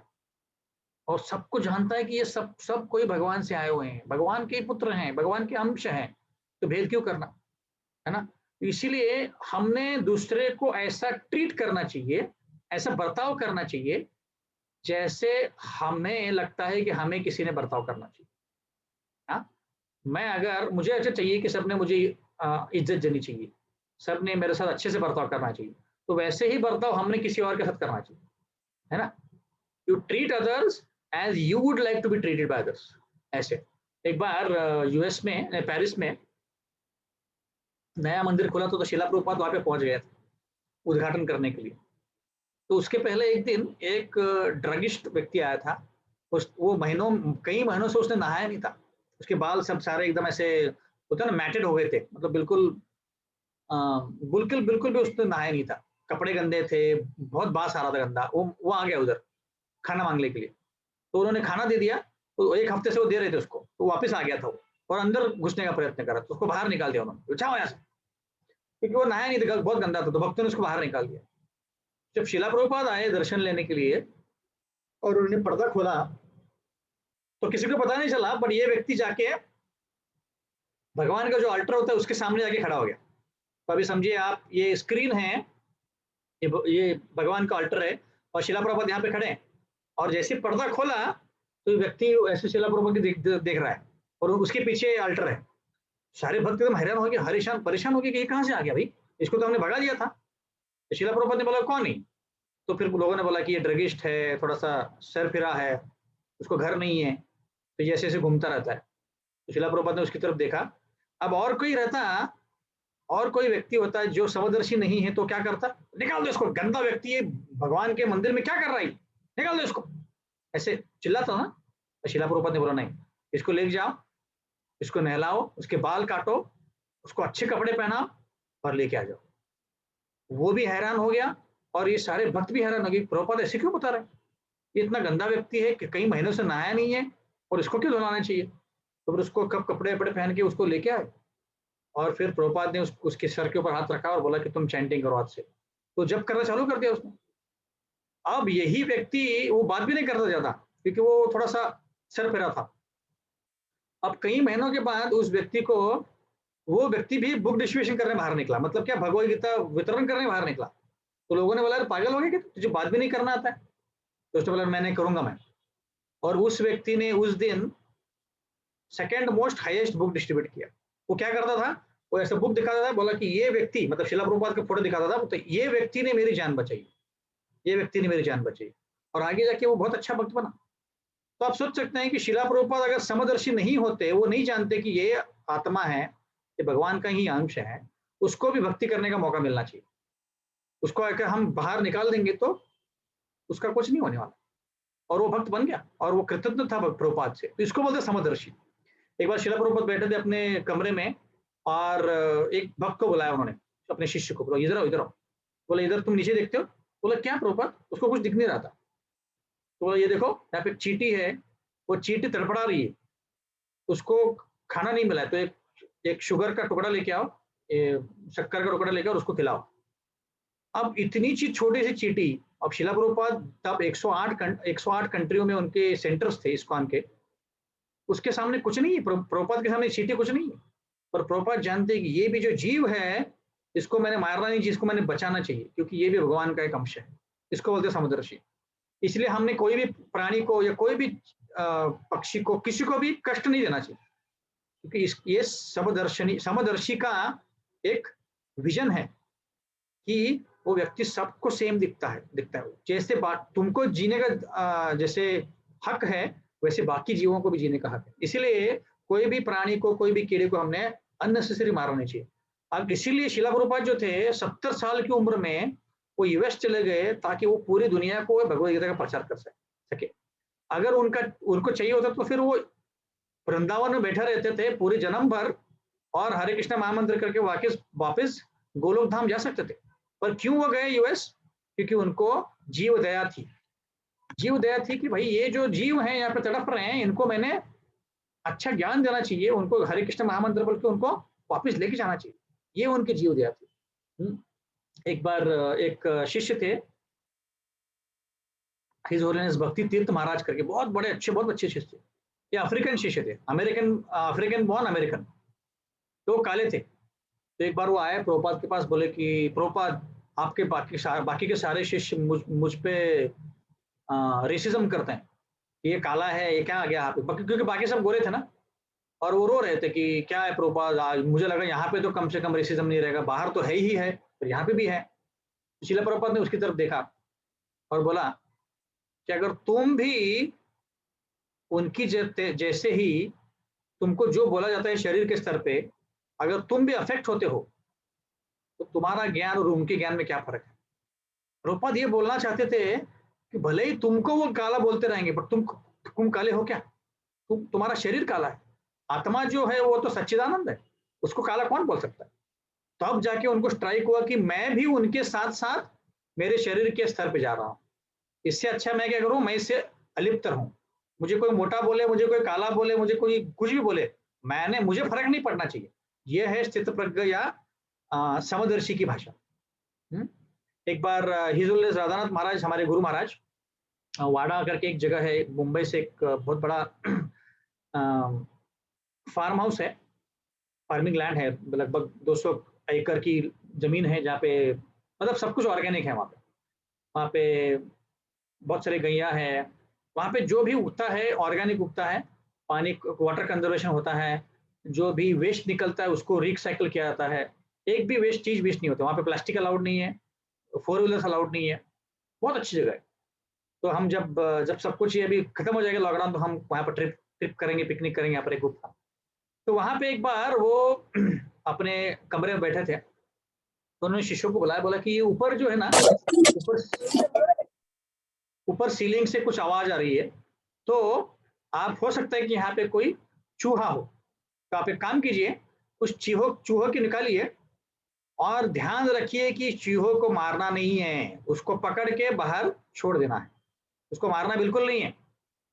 तो सारे शिष्य एकदम हैरान हो गए कि भाई इतने बड़े व्यक्ति हैं ये गुरु महाराज, और ये एक छोटे से चूहे के लिए इतना उनके हृदय में कंपैशन है, दया है कि उसको मारना नहीं चाहिए। और हम लोग बिल्कुल भी सोचते नहीं कोई भी छोटे छोटे कीड़ों को मारने के लिए, है ना। वैसे ही हम देखेंगे कि राजा शिबी के राज्य में एक बार एक पक्षी था, छोटा सा कबूतर बोल सकते हैं आप लोग। तो कबूतर के पीछे घुबर जो बोलते हैं ना, आउल, और मुझे पता नहीं हिंदी में क्या बोलते हैं उसको, और इंग्लिश में उसको आउल बोलते हैं और मराठी में उसको घुबर बोलते हैं। तो वो पीछे लग गया था वो खाने के लिए। तो कभी कोई स्टोरी में घुबड़ बोला है, ओल बोला है, या किसी में ईगल भी बोला है, मतलब जो घार बोलते हैं जिसको मराठी में, ईगल। तो वो पीछे लग गया था। तो ये उल्लू बोलते हैं, हाँ उल्लू बोलते हैं मेरे ख्याल से। तो ये जो कबूतर था, उस कबूतर ने ये राजा के पैलेस में आके उसकी शरण ले ली, बोले कि राजा मुझे बचाओ, ये जो उल्लू है मेरे पीछे पड़ा हुआ, उल्लू का पट्टा कहीं का ऐसे बोलते हैं। तो फिर राजा ने उसको प्रोटेक्ट किया और बोला, उल्लू को बोला कि तुम इसको नहीं खा सकते, मैं मेरे शरण में आ गया है। तो उल्लू ने बोला कि देखो राजा, आप तो सारे साम्राज्य के राजा हो, तो आपने जिस तरह से आप कबूतर को संरक्षण दे रहे हो, तो उस तरह से मुझे भी संरक्षण देना चाहिए, क्योंकि मैं भी आपका प्रजा हूँ। तो राजा ने बोला ये तो बात सही है, क्योंकि ये जो कबूतर है मेरा खाना है, और आप मेरा खाना मुझसे छीन रहे हो, तो मुझे आपने खाना देना चाहिए। तो शिवी ने बोला कि ये तो सही बात है। तो बोला कि क्या चाहिए बताओ। तो उस उल्लू ने बोला कि ये कबूतर के वजन का आपका उतना खाना मुझे दे दो। तो शिवी ने क्या किया, एक तराजू लेके आया, एक साइड कबूतर को बिठाया और दूसरे साइड अपने शरीर से, ऐसा नहीं कि किसी और को बोला कि तुम्हारा मांस काट के दे दो, नहीं, अपने शरीर से वो मांस काटने लगे, और बहुत कुछ मांस काटा, फिर भी वो कबूतर का वजन हो ही नहीं रहा था। तो खुद जाके बैठ गए, तब वो इक्वल हो गया। तो तब क्या हुआ, तब वो उल्लू और कबूतर ने अपना अपने स्वरूप धारण कर लिया, वो देवी देवता थे। उन्होंने बोला कि हम आपके टेस्ट कर रहे थे कि आप समदर्शी हो कि नहीं हो, आप राजा हो के समदर्शी हो कि नहीं हो। ऐसे ही एक बार किंग परीक्षित, राजा परीक्षित जो अर्जुन के पोते थे, वो अपने भ्रमण कर रहे थे अपने पूरे राज्य में, कि कोई किसी को कष्ट तो नहीं। तो देखा तो एक राजा के वेश पहना हुआ एक शूद्र था और वो एक गाय को और बैल को मार रहा था। और जो गाय थी, बैल था, उसके तीनों पैर टूटे हुए थे, एक ही पैर पे खड़ा था। बैल जो था, ये भागवतम के पहले स्कंद में आता है, बैल जो था वो धर्मराज था या धर्म था। और धर्म के 4 पैर होते हैं, उसमें से एक टूट गया था, सारे 3 टूट गए थे। तो कलयुग में धर्म के एक ही पैर है, वो है सच्चाई, सच बोलना, बाकी सारे पैर टूटे हुए हैं। तो ऐसे वो मार रहा था और गाय भी रो रही थी, गाय मतलब भूमि। तो जब परीक्षित ने देखा तो उसको पकड़ लिया, बोला कि क्या कर रहे हो तुम, तुम्हारी हिम्मत कैसी हुई कि यहाँ पे तुम गाय और बैल को मार सकते हो, मेरे राज्य में ऐसा कोई कर ही नहीं सकता। तो वो कांपने लग गया, क्योंकि राजा बहुत शक्तिशाली था वो। तो उसने बोला कि मैं तो कली हूँ, कली का राज हूँ मैं, तो मेरा ये कर्तव्य था। तो बोला, नहीं तुम यहाँ से चले जाओ, तुमको मार डालूंगा मैं। तो फिर उसने शरण लिया और फिर उसको बोला कि तुम मेरे राज्य से निकल जाओ। तो कली ने बोला कि मैं तुम्हारे राज्य से कैसे निकल सकता हूँ, कि तुम्हारा पूरा राज्य जो है, पूरा पूरा पृथ्वी है। तो फिर परीक्षित महाराज ने उसको क्या किया, उसको ऐसे जगह जाने के लिए बोला जहाँ पे सोना, पैसा, गैम्बलिंग, जो 4 नियम है हमारे, कि अनैतिक संबंध रखना, गैम्बलिंग करना, मांस मच्छी खाना और दारू पीना, या ये करना, क्या बोलते उसको, इंटॉक्सिकेशन करना, और जहाँ पे सोना रखा होता है या जिसके पास सोना होता है, इस 5 जगह पे तुम रह सकते हो, ऐसे बोला। तब तो इतना शुद्ध था माहौल, ये 5 चीजें होती नहीं थी, बहुत कम होती थी, इसलिए कली को बोला था। और जब परीक्षित महाराज चले गए तो कली का पूरी तरह से असर हो गया। तो इसका कहने का मतलब है कि परीक्षित महाराज समदर्शी थे, उन्होंने उसको मारा नहीं कली को, और साथ ही साथ वो गाय और बैल को बचाया, है ना। तो इससे हम समझ सकते हैं कि समदर्शी व्यक्ति जो होता है सबको समझ से देखता है, जानता है वो कि अरे मैं तो आत्मा हूँ, मैं शरीर नहीं हूँ, क्यों मैं क्यों भेदभाव कर रहा हूँ कि वो गोरा है मैं काला हूँ, मैं मोटा है मैं पतला हूँ, मैं इंडियन हूँ पाकिस्तानी है, वो अमेरिकन है मैं वो चाइनीज है मैं ये हूँ, वो फलाना है मैं फलाना हूँ। वो बिल्कुल समझ ये नहीं करता। यस, माता जी पूछते हैं कि समदर्शी और स्थितप्रज्ञ एक होता है क्या? यस, यही व्यक्ति स्थितप्रज्ञ भी बोलते हैं। स्थितप्रज्ञस्य का भाचा समाधिस्तव केशव, है ना। यही व्यक्ति जो समदर्शी होता है वही स्थितप्रज्ञ होता है। वो जानता है कि सब कुछ ये ऊपरी स्तर पे हो रहा है, सुपरफिशियल लेवल पे हो रहा है, जानता नहीं है कि यहाँ पे गड़बड़ है ना? तो अभी हम डिस्कशन करने वाले, जैसे हमने पिछली बार किया था, तो मैं, प्रभु जी ने ग्रुप्स भेजे हैं, तो मैं ग्रुप बना रहा हूँ 2 मिनट में, और मैं आपको टाइप करके बताऊंगा। तो आप लोग रेडी हो जाइए और सोचना चालू कर दीजिए कि मैं आपको स्क्रीन पे भी शेयर कर रहा हूँ कि 5 कौन से ग्रुप्स हैं और क्या क्या डिस्कस करना है आपको। हाँ, एक मिनट इसको कॉपी करता हूँ। तो अपने अपने ग्रुप जान लीजिए और फिर आप रेडी हो जाइए। तो मैं यहाँ पे, ओके एक मिनट, हाँ नहीं ऐसे गड़बड़ हो जाएगा। ओके एक मिनट रुकिए, मैं ये टाइप कर रहा हूँ, 2 मिनट में हो जाएगा मेरा। तो तब तक मैं ग्रुप दिखा, तो आप लोग ग्रुप देख लीजिए अपना।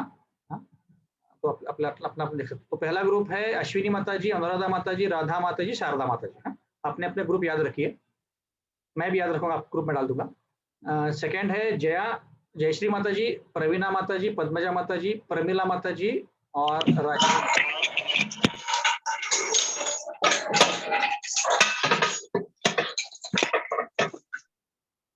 फिर तीसरा ग्रुप है हर्षा माता जी, कल्पना माता जी, स्मिता माता जी और रूपाली माता जी।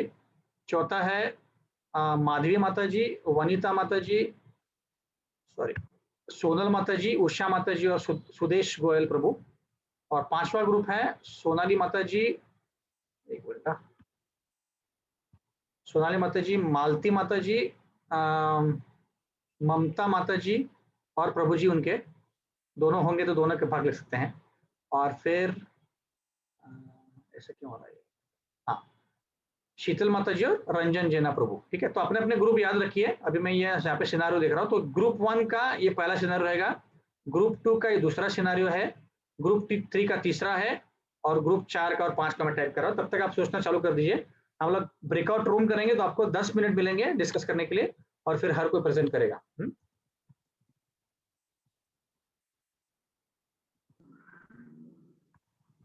प्रभु जी 5वें ग्रुप का आप टाइप कर रहे हैं ना अभी? हाँ, ये ठीक है, चौथे तो का है, पहले ये चौथे का। मतलब हाँ जी, चौथे वाले का है। हाँ हाँ प्रभु जी, तो पहले का नहीं कंसीडर करना है ना? नहीं नहीं, हर एक को एक ही करना है। फर्स्ट। हाँ, ओके प्रभु जी।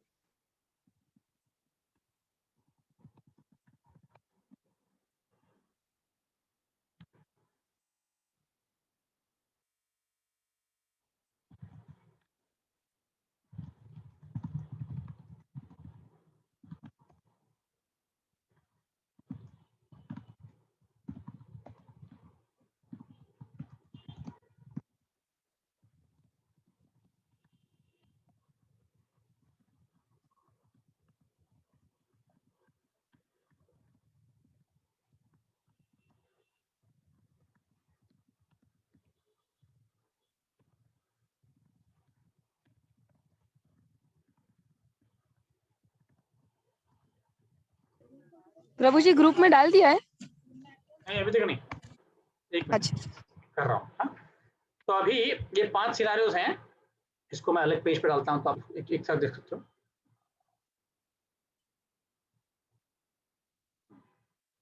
तो जब तक आप सिनारियो देखें तब तक मैं ग्रुप बना देता हूँ, ठीक है। तो मैं अभी क्या करने वाला हूँ, मैं आपको क्या करना है, हर एक ग्रुप को ये डिस्कस करना है, चर्चा करना है कि अभी हमने जो श्लोक पढ़ा है विद्या विनय संपन्न, इसके चलते हुए ये जो सिनारियो दिया है इसमें क्या गड़बड़ है और इसको हम कैसे ठीक कर सकते हैं, है ना। सबको एक सिनारियो दिया गया है। ग्रुप 1 को ये वाला सिनारियो है, ग्रुप 2 को ये वाला, फिर ये 3rd ग्रुप, 4th ग्रुप और 5th ग्रुप, ऐसे 5 सिनारियोज हैं। तो पिछली बार जैसे हमने किया था, ब्रेकआउट रूम बनाएंगे हम लोग, 5 ब्रेकआउट रूम और 5 पांडवों के ऊपर नाम दे देंगे हम लोग, और हर एक को एक एक रूम में डाला जाएगा। तो आपको जब नोटिफिकेशन आएगा, आपके स्क्रीन के ऊपर नोटिफिकेशन आएगा कि आपको ग्रुप में ऐड किया गया, ज्वाइन कीजिए, तो आपको ज्वाइन बटन दबाना है, और जैसे आप ज्वाइन बटन दबाएंगे आपके रूम में पहुंच जाएंगे। तो आपके ग्रुप के जो जो भक्त हैं, उदाहरण के तौर पर पहले ग्रुप में अश्विनी माता जी, अनुराधा माता जी, राधा माता जी और शारदा माता जी, तो वो लोग एक रूम में चले जाएंगे, उस रूम का नाम होगा युधिष्ठिर। युधिष्ठिर के रूम में जाएंगे और वहां पे चर्चा करेंगे 10 मिनट के लिए। चर्चा होने के बाद वापिस आपको यहाँ पे आना है, एग्जिट करना है यहाँ से, है? मैं 10 मिनट के बाद बंद कर दूंगा। आपको क्या चर्चा करनी है, ये सिनारियो में आप इसको कैसे हैंडल करेंगे, ये आपको चर्चा करना है, ठीक है। सबको समझ में आ गया? किसी को कोई प्रश्न है?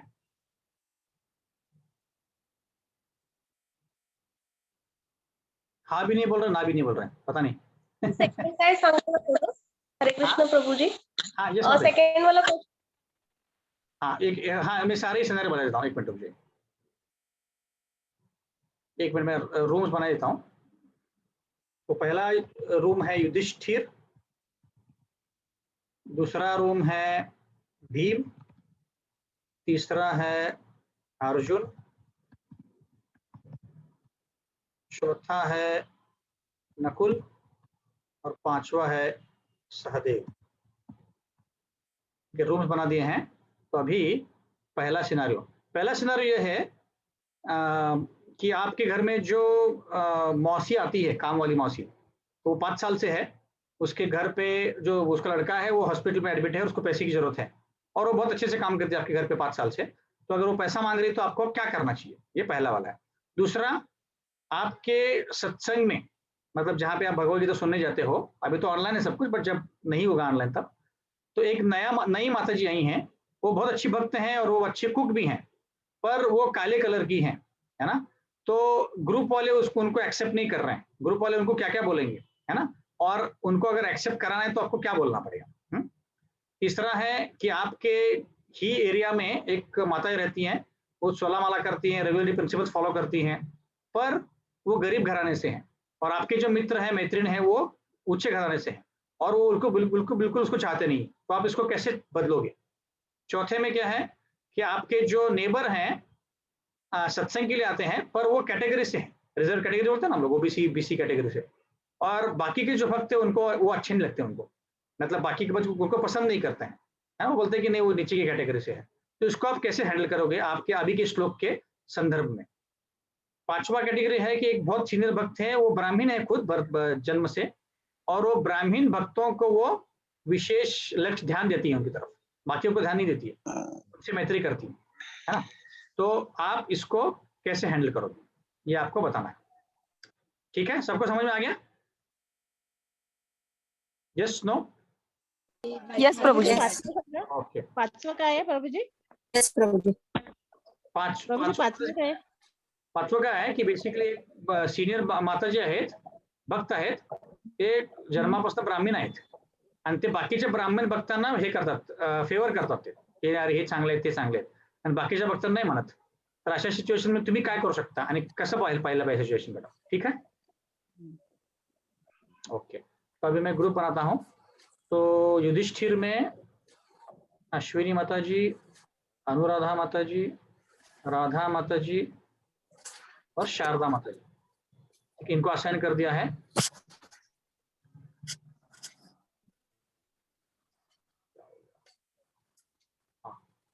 फिर भीम में तो जिन जिन को असाइन किया है वो आपको आएगा रिक्वेस्ट, तो आपको एक्सेप्ट करना है, ठीक है?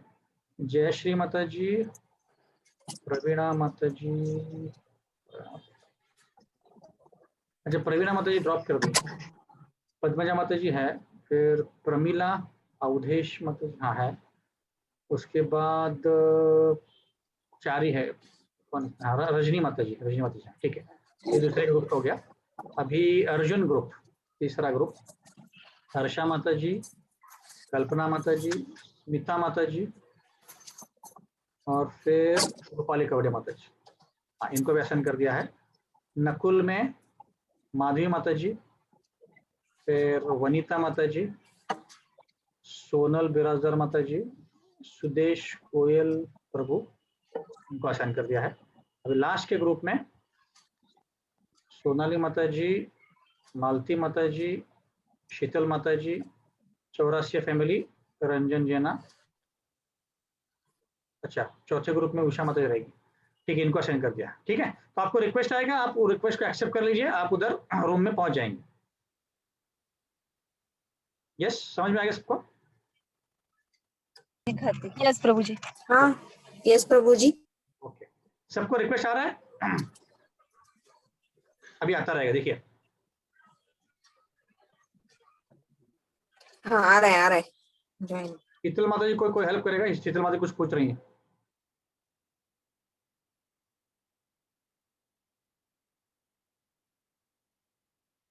सबको एक्सेप्ट करना है.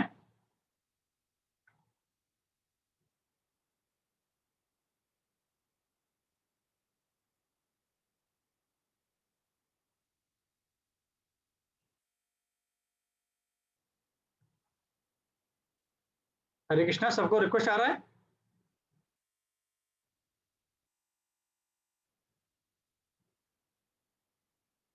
किसी ने एक्सेप्ट नहीं किया? मैं भी धीरे धीरे एक्सेप्ट कर रहा हूँ.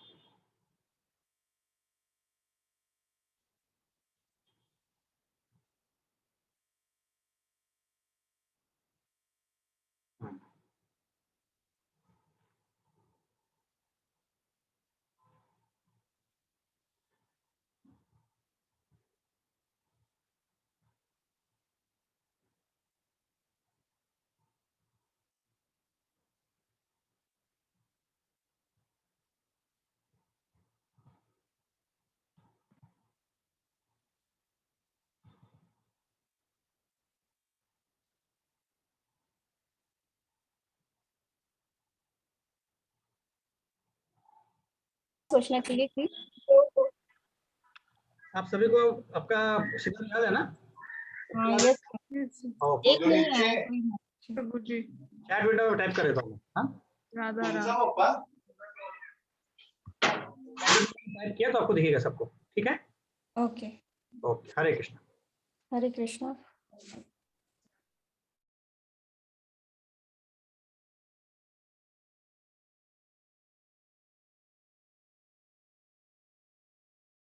आपका ग्रुप है ना हमारा? नहीं, ये डिस्कशन के बाद इस डिस्कशन से बाहर कैसे निकलना है वो नहीं मुझे समझ नहीं, आया। कोई नहीं, वो बाद में हो जाएगा, अभी डिस्कशन चालू रखिए माता जी. अच्छा अच्छा, ठीक है। आपका जो भी थॉट रहेगा वो बताना. हाँ जी हाँ जी। पद्मजा माता जी, हरे कृष्णा. पद्मजा माता जी, आवाज नहीं येते का?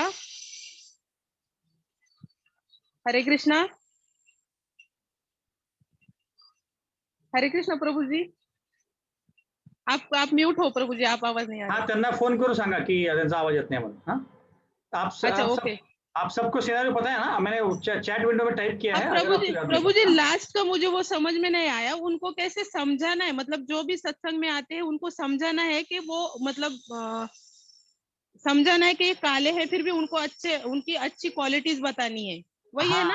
हाँ, करेक्ट करेक्ट. ठीक प्रभु ठीक जी, है, थैंक यू ठीक प्रभु है, जी. हाँ ओके, हरे प्रभु जी, हरे. हरे कृष्णा.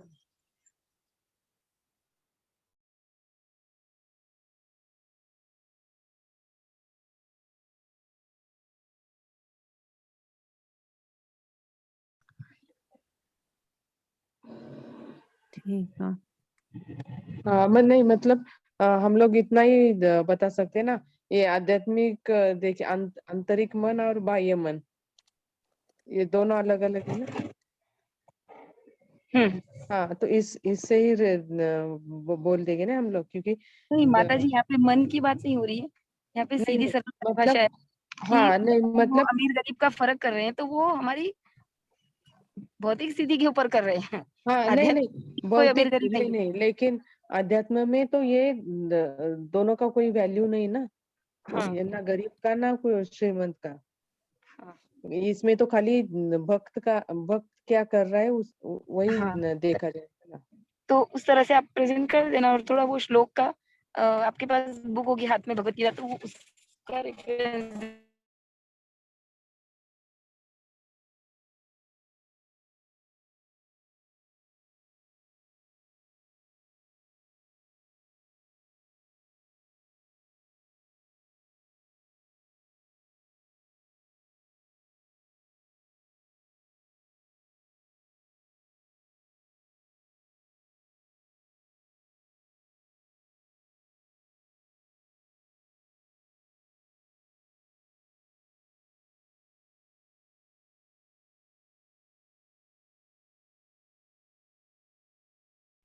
वशिष्ठ प्रभु, हरे कृष्णा. यस प्रभु जी, हरे कृष्ण. प्रभु जी मुझे मेरे ख्याल से मैं ड्रॉप आउट हो गया था, तो मुझे वापस एक बार होस्ट बना दिया. अच्छा. आप बन गया होस्ट. हाँ, ओके, मैं बनाता हूँ. ये एक ग्रुप का कैसे खत्म हो गया इतनी जल्दी? माधवी माता जी, सोनल माता जी, आप लोग का हो गया डिस्कशन? हो गया प्रभु जी Yes, हाँ डिस्कशन. प्रभु. ओके हो गया डिस्कशन. ओके. तो आप तब तक डिसाइड कीजिए कि आप में से कौन प्रेजेंट करेगा.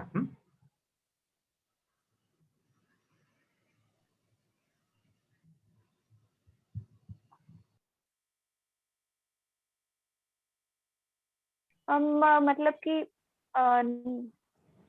हम ऐसा कर सकते हैं माता जी कि जितना जितना जो कर सकते हैं हम बाकी लोगों को, जो जूनियर है जिनको वो मतलब कि भेदभाव कर रहे हैं उनको हम समझाने का कोशिश करवा सकते हैं. फिर बराबर बाकी लोगों को ही ये समझ 4 पॉइंट में आप बोल दो 10 मिनट में.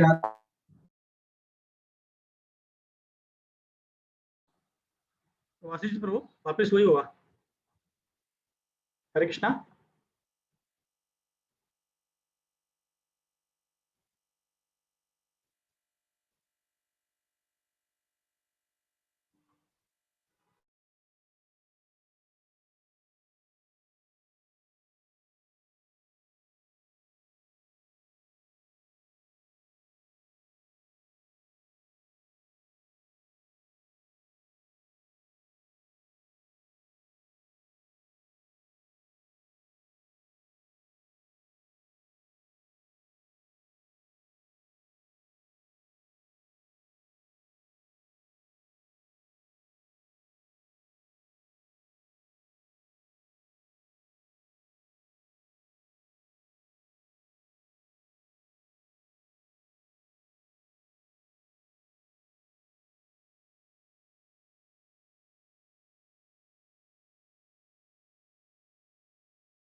एक 2 मिनट वेट करते हैं बाकी ग्रुप्स को आने के लिए.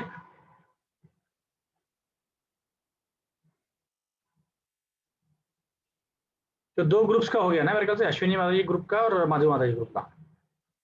चर्चा हो गया माता जी, अश्विनी माता जी?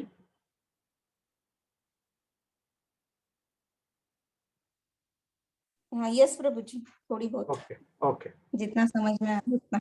Okay okay.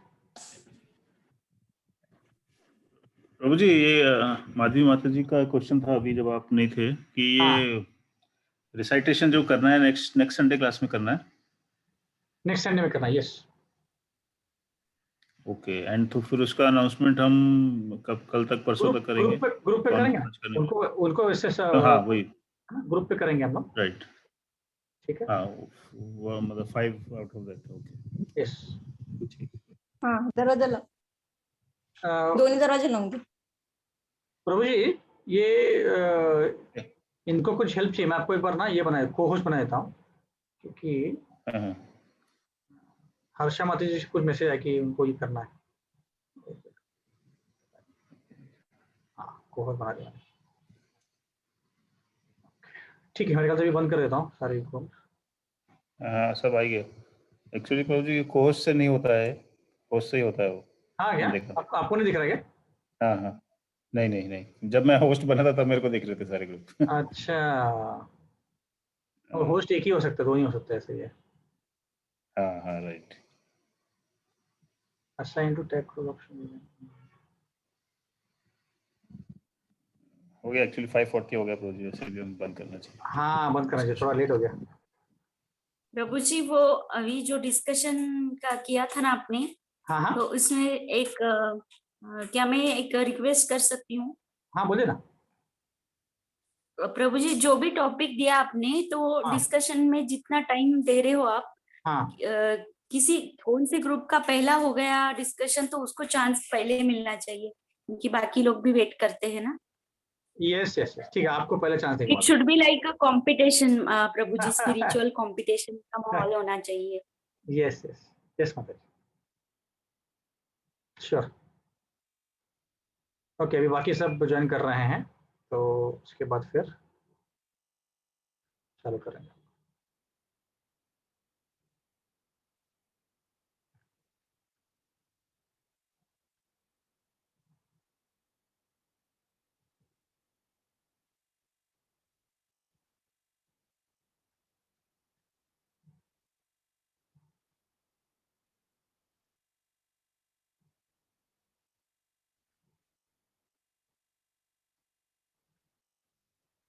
ओके, सब लोग मेरे ख्याल से लगभग ज्वाइन हो गए हैं, तो माधवी माता जी आप चालू कर सकती हैं।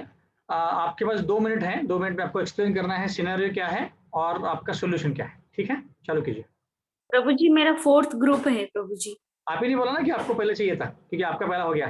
नहीं प्रभु जी, वो अगली बार से आप अनाउंस कर दीजिए कि ओके ठीक। हाँ, it should be like a competition प्रभु जी। यस ठीक है, तो पहला ग्रुप चालू कीजिए अश्विनी माता जी का। कौन कर रहा है प्रेजेंटेशन? हरे कृष्णा प्रभु जी। हाँ हरे कृष्णा, 2 मिनट का टाइम कोशिश कर रही हूँ। यस माता जी। हाँ सभी वैष्णव भक्तों को मेरा दंडवत प्रणाम। माता 1 मिनट, जब 2 मिनट का टाइम सबके पास है, तो क्योंकि हमें थोड़ा ऑलरेडी लेट हो गया है, तो हमें 10 मिनट में खत्म करना है। तो जिनका 2 मिनट खत्म होते हैं, 10 सेकंड पहले मैं आपको ये करताल बजाऊंगा, तो आप समझ जाना कि आपको ऐसे करूंगा, तो आपको समझना है कि आपके 2 मिनट खत्म हो रहे हैं, तो आपको जल्दी खत्म करना है, ठीक है? चालू कीजिए। Thank you. ओके, जब प्रभु जी आपने जो आज श्लोक हमें पढ़ाया है, उसके आधार पर ये सिचुएशन हमें दी गई थी कि हमें जो मेड हमारे घर में 5 साल से काम कर रही है और उसका बच्चा बीमार है, तो उसके हमें रिएक्ट कैसा करना चाहिए। तो मुझे ऐसा लगता है प्रभु जी कि जो आपने पढ़ा है उसके आधार पर कि हमें आत्मा के स्तर पर सोचना चाहिए। हम आप अभी तक जो जितना हमने पढ़ा है उसके आधार पर हम ये जान चुके हैं कि हम शरीर नहीं आत्मा है, और क्योंकि आत्मा सभी आध्यात्मिक दुनिया से आई है, तो सभी जीवों में जो आत्मा है वो भगवान का ही अंश है। तो उस भगवान के अंश को देखते हुए हमें उससे भी उसी तरह से रिलेट करना चाहिए, जैसे हम किसी और जीव के साथ जैसे हम मनुष्य है तो मनुष्य के साथ रिएक्ट करेंगे, उसी तरह से उसको भी उसी तरह से देखना चाहिए।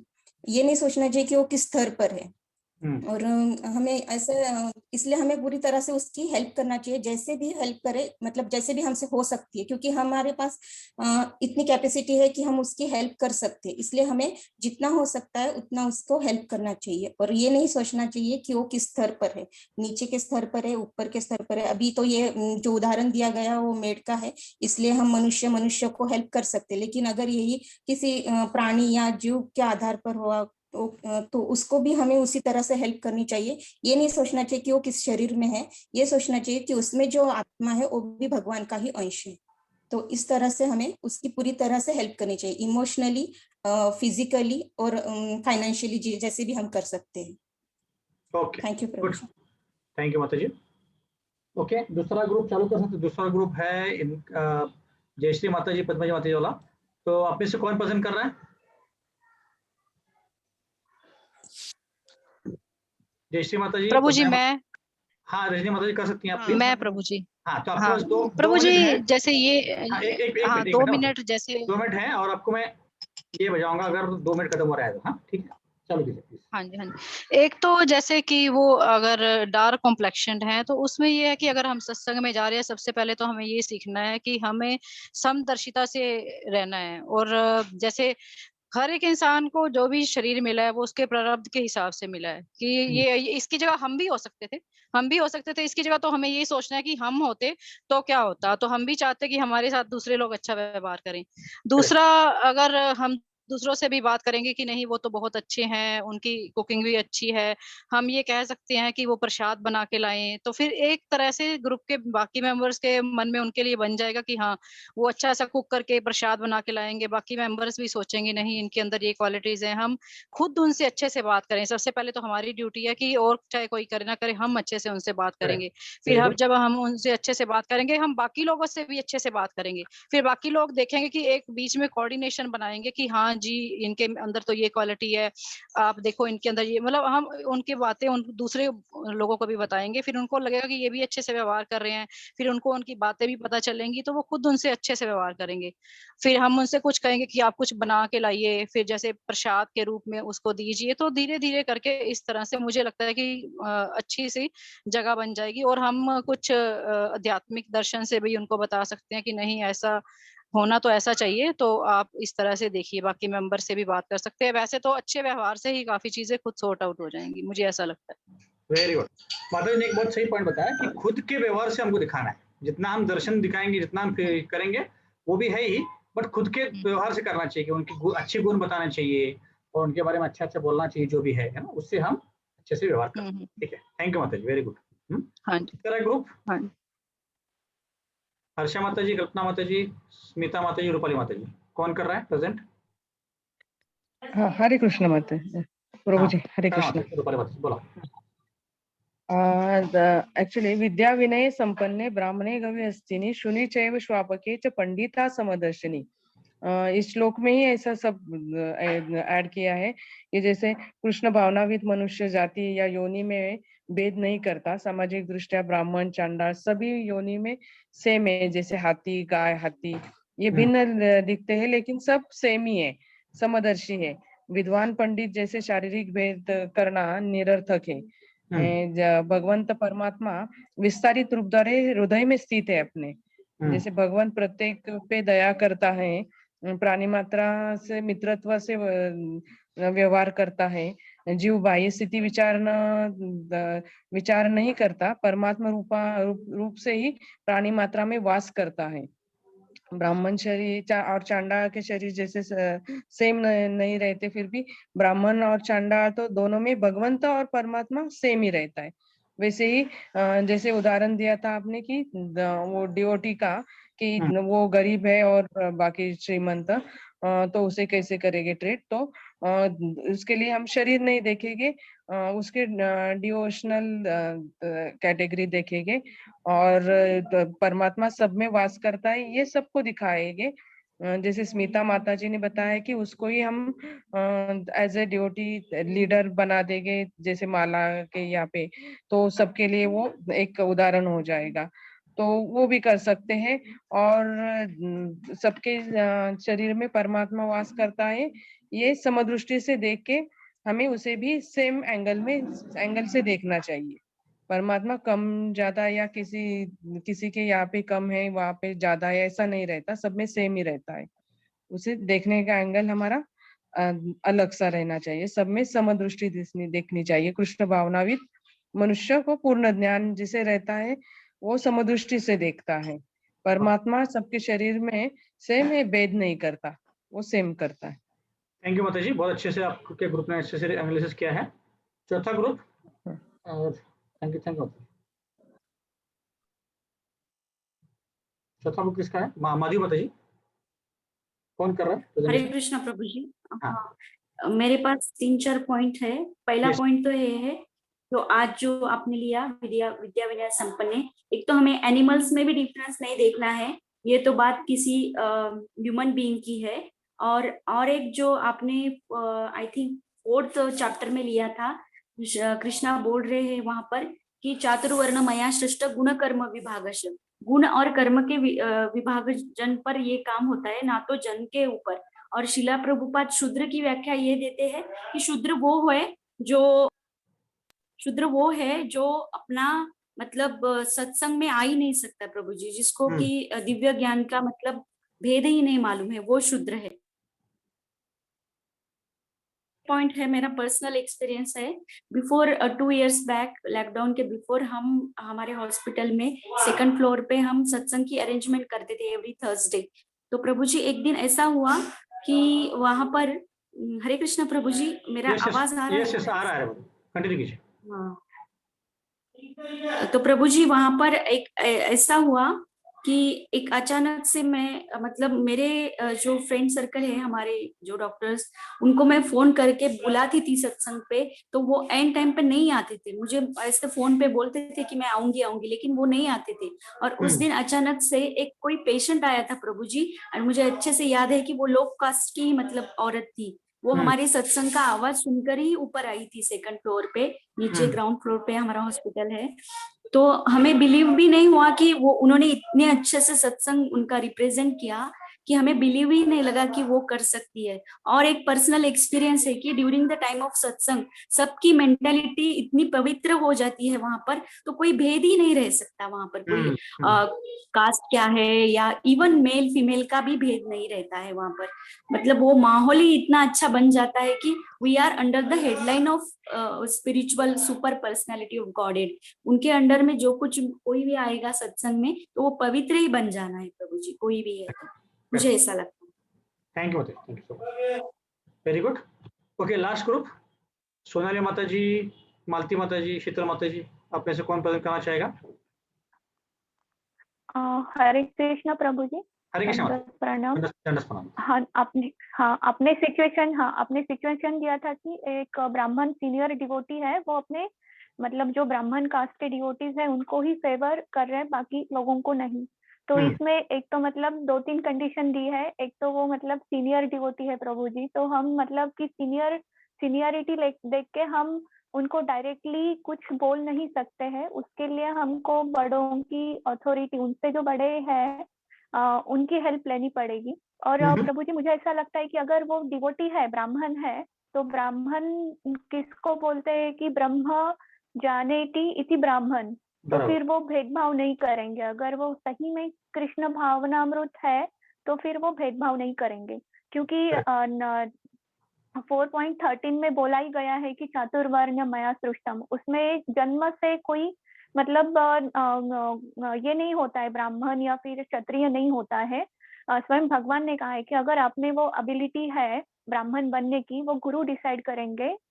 तो इसके लिए हमको मतलब सीनियर की हेल्प लेके ही काम करना पड़ेगा। और हम दूसरी जगह एक कर सकते हैं कि जो जूनियर है, जो सहन कर रहे हैं, मतलब कि सफर हो रहा है, उनको उनके साथ बात करके उनको मतलब जो मात्रा स्पर्शस्तु कौन से ये श्लोक बोल के कि चलो ये सीनियर डिवोटीज है लेकिन हमको ज्ञान लेना है, तो जस्ट बी हम्बल। आप जितने नम्र बनोगे तो वो नम्रता दिख के भी आएगी। थोड़ा सा टॉलरेट करो कि अपने पूर्व जन्म के अकाउंट लाइक की जो कर्म है उसके कारण वो भी कर रहे हैं और हम भी कर रहे हैं, तो फिर उसमें बैलेंस होने के लिए थोड़ा टाइम लगेगा। तो ये हम उनको मतलब वो ना जाए, मतलब भक्ति के पाथ से दूर ना जाए ऐसा सोच के, तो हम उनको भी थोड़ा सा मतलब ऐसा मार्गदर्शन कर सकते हैं। और मतलब इसका उदाहरण तो संत तुकाराम जी है, पुंडलिक महाराज है, काफी सारे भक्त है कि जो मतलब कि ऐसा नहीं कि लोअर कास्ट के होते हुए भी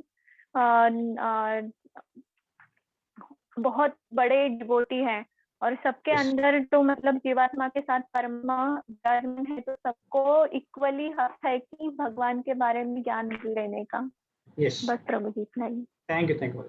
तो इस केस में और कोई माता जी को बोलना है पॉइंट तो बोल सकते हैं माता जी। हाँ, अभी थोड़ा टाइम कम है, तो I think we'll wrap it up, क्योंकि ऑलरेडी 6 बजने को आए हैं। तो मैं एक दो पॉइंट्स बोल के क्लोज करता हूँ। किसी और को पॉइंट्स होंगे तो अगली बार चर्चा कर सकते हैं। तो लास्ट की सिचुएशन में हो सकता है कि हम ज्यादा कुछ कर ना पाए, पर कम से कम हम ये तो सोच सकते हैं कि हमने ऐसा नहीं होना चाहिए। अगर ये माता अभी ऐसे कर रही है, तो जब हम सीनियर हो जाएंगे या जब हम बर्ताव करेंगे, तो हमने इनके जैसा बर्ताव नहीं करना चाहिए। ये हम कम से कम कर सकते हैं। और जैसे सोनाली माता जी ने बहुत अच्छे से बताया कि आप जिन जिन को ये असर हो रहा है उनको आप समझा सकते हो कि भाई ये टेम्पररी चीज है, ऐसी से हमें बचना चाहिए, ऐसे, है ना। तो अभी एक चीज है कि ये सिचुएशंस हम दे रहे हैं इसलिए ताकि हम अपने जीवन में इसको अच्छे से सोच के समझ के अपने बर्ताव करें जीवन में, क्योंकि हम भक्ति में आए हैं, पर हमारे जो कंडीशंस हैं पिछले जन्मों के, वो भी कभी कभी प्रभाव कर सकते हैं, है ना। कि मैं ब्राह्मण की तरफ ही देखूंगा, मेरे जात वाले की तरफ ही देखूंगा, मेरे गाँव वाले की तरफ ही देखूंगा, यही करूंगा, मैं वही करूंगा। जैसे एक हमारे मित्र थे न्यूजीलैंड में, तो वो जब हम दीक्षा देने वाले थे, तो हमने चुन लिया था कि राधानाथ महाराज से हम दीक्षा लेंगे। तो उन्होंने बोला कि हमें कि नहीं, आपने एक्चुअली पता है कि हमने अपने इंडियन गुरु से ही लेना चाहिए, क्योंकि उनसे ही हमारा फ्रीक्वेंसी जुड़ता है। एक्चुअली आध्यात्मिक चीजों में इंडियन अमेरिकन कुछ होता ही नहीं, ये सब आध्यात्मिक है। वो पुराने जन्मों से हमारा उनका नाता होता है गुरु के साथ, तो वो ऐसा कुछ नाता नहीं होता। तो इसलिए सारी चीजें जो है ना, ये मनगढ़ंत चीजें होती है, तो उससे हमें दूर रहना है। ठीक है, तो हम यहीं पे आज खत्म करेंगे। किसी को अगर कोई एक दो प्रश्न है तो ले सकते हैं, जिनको अगर निकलना है, क्योंकि हमारा थोड़ा लेट हो गया, तो जिनको अगर निकलना है तो जा सकते हैं, पर अगर किसी को एक दो प्रश्न है तो हम ले सकते हैं। मैं और एक 5 मिनट स्पेंड कर सकता हूँ। किसी को प्रश्न है?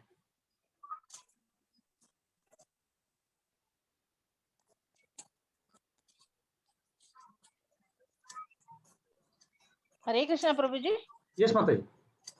हा प्रभू जी, काय म्हणते, कृष्ण बलराम आणि कृष्ण कसे एक म्हणजे एकत्रच राहायचे ना वृंदावन मध्ये, मथुरामध्ये, तर आणि मोठेही झाले तरी ते एकत्रच राहायचे। तर पण मग युद्ध झालं तर मग बलराम का बरं नव्हते युद्धामध्ये? अच्छा, तो अभी टॉपिक के बारे में चर्चा होना चाहिए, बट मैं आपको संक्षिप्त बताता आपको। माता जी का प्रश्न है कि बलराम और कृष्ण एक ही साथ थे, तो फिर वो युद्ध में क्यों नहीं आए थे। तो एक्चुअली क्या है कि ये तो बहुत सारी चीजें हैं इसमें, पर हमें यह समझना है कि भगवान जो होते हैं, बलराम जी भी भगवान ही है एक्चुअली, है ना। तो भगवान के मन को समझना बहुत मुश्किल है कि भगवान क्यों ऐसा करते हैं, क्योंकि जैसे कृष्ण भगवान भी अलग अलग तरीके से व्यवहार करते हैं कई बार, है ना। तो उदाहरण के तौर पे उन्होंने दक्ष प्रजापति ने जब कुछ अपमान किया था शिव जी का, तो उसको बहुत बड़ा दंड दिया था, है ना। पर वही जो अजामिल था, ये समर्थ से प्रभु, आप जरा लाइन म्यूट करेंगे, आपका म्यूट नहीं हो पा रहा है, आवाज आ रहा है आपके बैकग्राउंड से। तो जो हम भगवान को समझ नहीं पाते, जैसे मैं बता रहा था कि वो अजामिल के समय एक्चुअली दक्ष प्रजापति जो थे बहुत बड़े व्यक्ति थे, वो प्रजापति हैं, ब्रह्मा के पुत्र हैं, और वो प्रजन करने के लिए हैं, पर उनको बहुत बड़ा दंड मिला था क्योंकि उन्होंने शिवजी का इंसल्ट किया था। और उसी जगह अजामिल को देखेंगे तो अजामिल ने इतने पाप किए थे, एक ही बार नारायण बोल दे तो उसको और एक मौका मिल गया भगवान ने। तो इससे हम समझते थे कि भगवान के विचारों को समझना, उनके प्लान्स को समझना इतना आसान नहीं है ना। ये पहली बात हो गई। दूसरी बात, बलराम जी जो हैं, बलराम जी कृष्ण लीला में कृष्ण के साथ ऐसे व्यवहार करते हैं जिससे उनका जो रस है ना, जैसे वो रस बढ़ाने के लिए व्यवहार करते हैं। वो सेवक हैं भगवान के, है ना, सेव्य भगवान बोलते हैं उनको। वो भी भगवान ही है, बट वो सेव्य भगवान है। तो वो क्या करते हैं, जैसे लक्ष्मण जब आए थे तो वो सारी सेवा करते थे, सब कुछ जो बोलते थे मानते थे। तो इस बार वो बड़े बन के आए थे ताकि वो कृष्ण को सेवा करने का मौका दे। तो वो ऐसे बिहेव करते थे जिससे कृष्ण को आनंद मिलता था। तो क्या करते थे वो, जैसे अर्जुन जब सुभद्रा को भगा के लेके गया तो बहुत गुस्सा हो गए थे वो। तो ऐसे अलग अलग व्यवहारों से वो कृष्ण को खुश करते थे।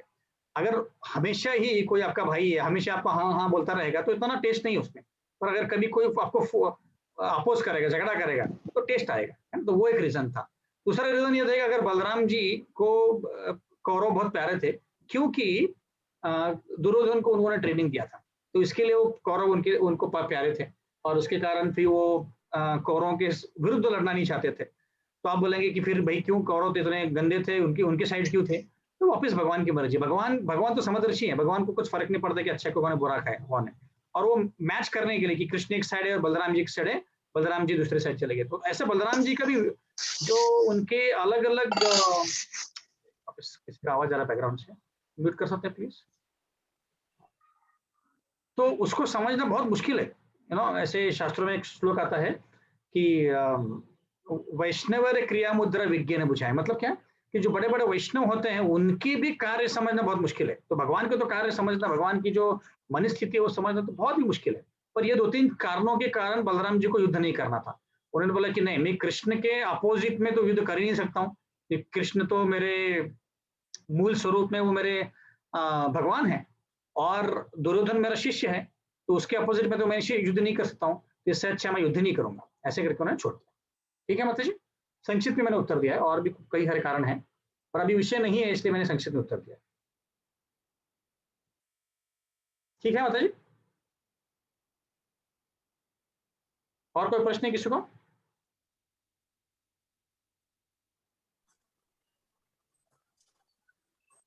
ओके, तो अगर कोई प्रश्न नहीं है तो हम यही भी विराम देंगे। लगभग 6 बजने को आए हैं, तो सभी का धन्यवाद, बहुत बहुत धन्यवाद कि आप लोग इस चर्चा में आए। तो वासुदेव प्रभु कुछ अनाउंसमेंट करने? प्रभु जी कुछ नहीं है, बस कोई अनाउंसमेंट नहीं प्रभु जी, ग्रुप में हम कन्वे करेंगे जो भी रिजल्ट होगा बस। हाँ, तो जो जिन्होंने वीडियोस भेजे हैं और जिन्होंने नहीं भेजे, आज एंड ऑफ डे तक भेजिए श्लोका रिसाइटेशन के, और जिनके सिलेक्शन हो गया है 5 भक्तों का हम लोग वासुदेव प्रभु आपको ग्रुप में भेज देंगे। ठीक है, आज तो उनको रेडी रहना है कि नेक्स्ट संडे को इसी सेशन में आपको रिसाइटेशन करना है। 5 भक्तों को वही श्लोक वापस रिसाइट करने हैं। ठीक है, और उनमें से फिर 3 चुन के उसी सेशन में हम आपको बता देंगे कौन कौन विनर है। ठीक है, हरे कृष्ण, बहुत बहुत धन्यवाद। यस माता जी। प्रभु जी देख के कर रहे हैं बिना देख के कर? देख के नहीं, हरे कृष्ण प्रभु जी। देख के करेंगे तो कोई पॉइंट नहीं मिलेंगे। बिना देखे करना है। ओके प्रभु जी। ओके, हरे कृष्ण। हरे कृष्ण। हरे कृष्णा, दंडोत प्रणाम प्रभु जी। ट्रांसलेशन के साथ यस। सेशन के एंड में करना है वीडियो या वीडियो नहीं करना है आपको खुद को ही करना पड़ेगा, रिसाइट करना। 5 बजे करेंगे वही प्रभु जी, लेकिन 5 बजे करेंगे, तो आधे घंटे का डिस्कशन करेंगे और फिर 5 से 5:30 तक आपको रिसेट कर देंगे। ठीक है, ओके, हरे कृष्ण, दंड प्रणाम, हरे कृष्ण।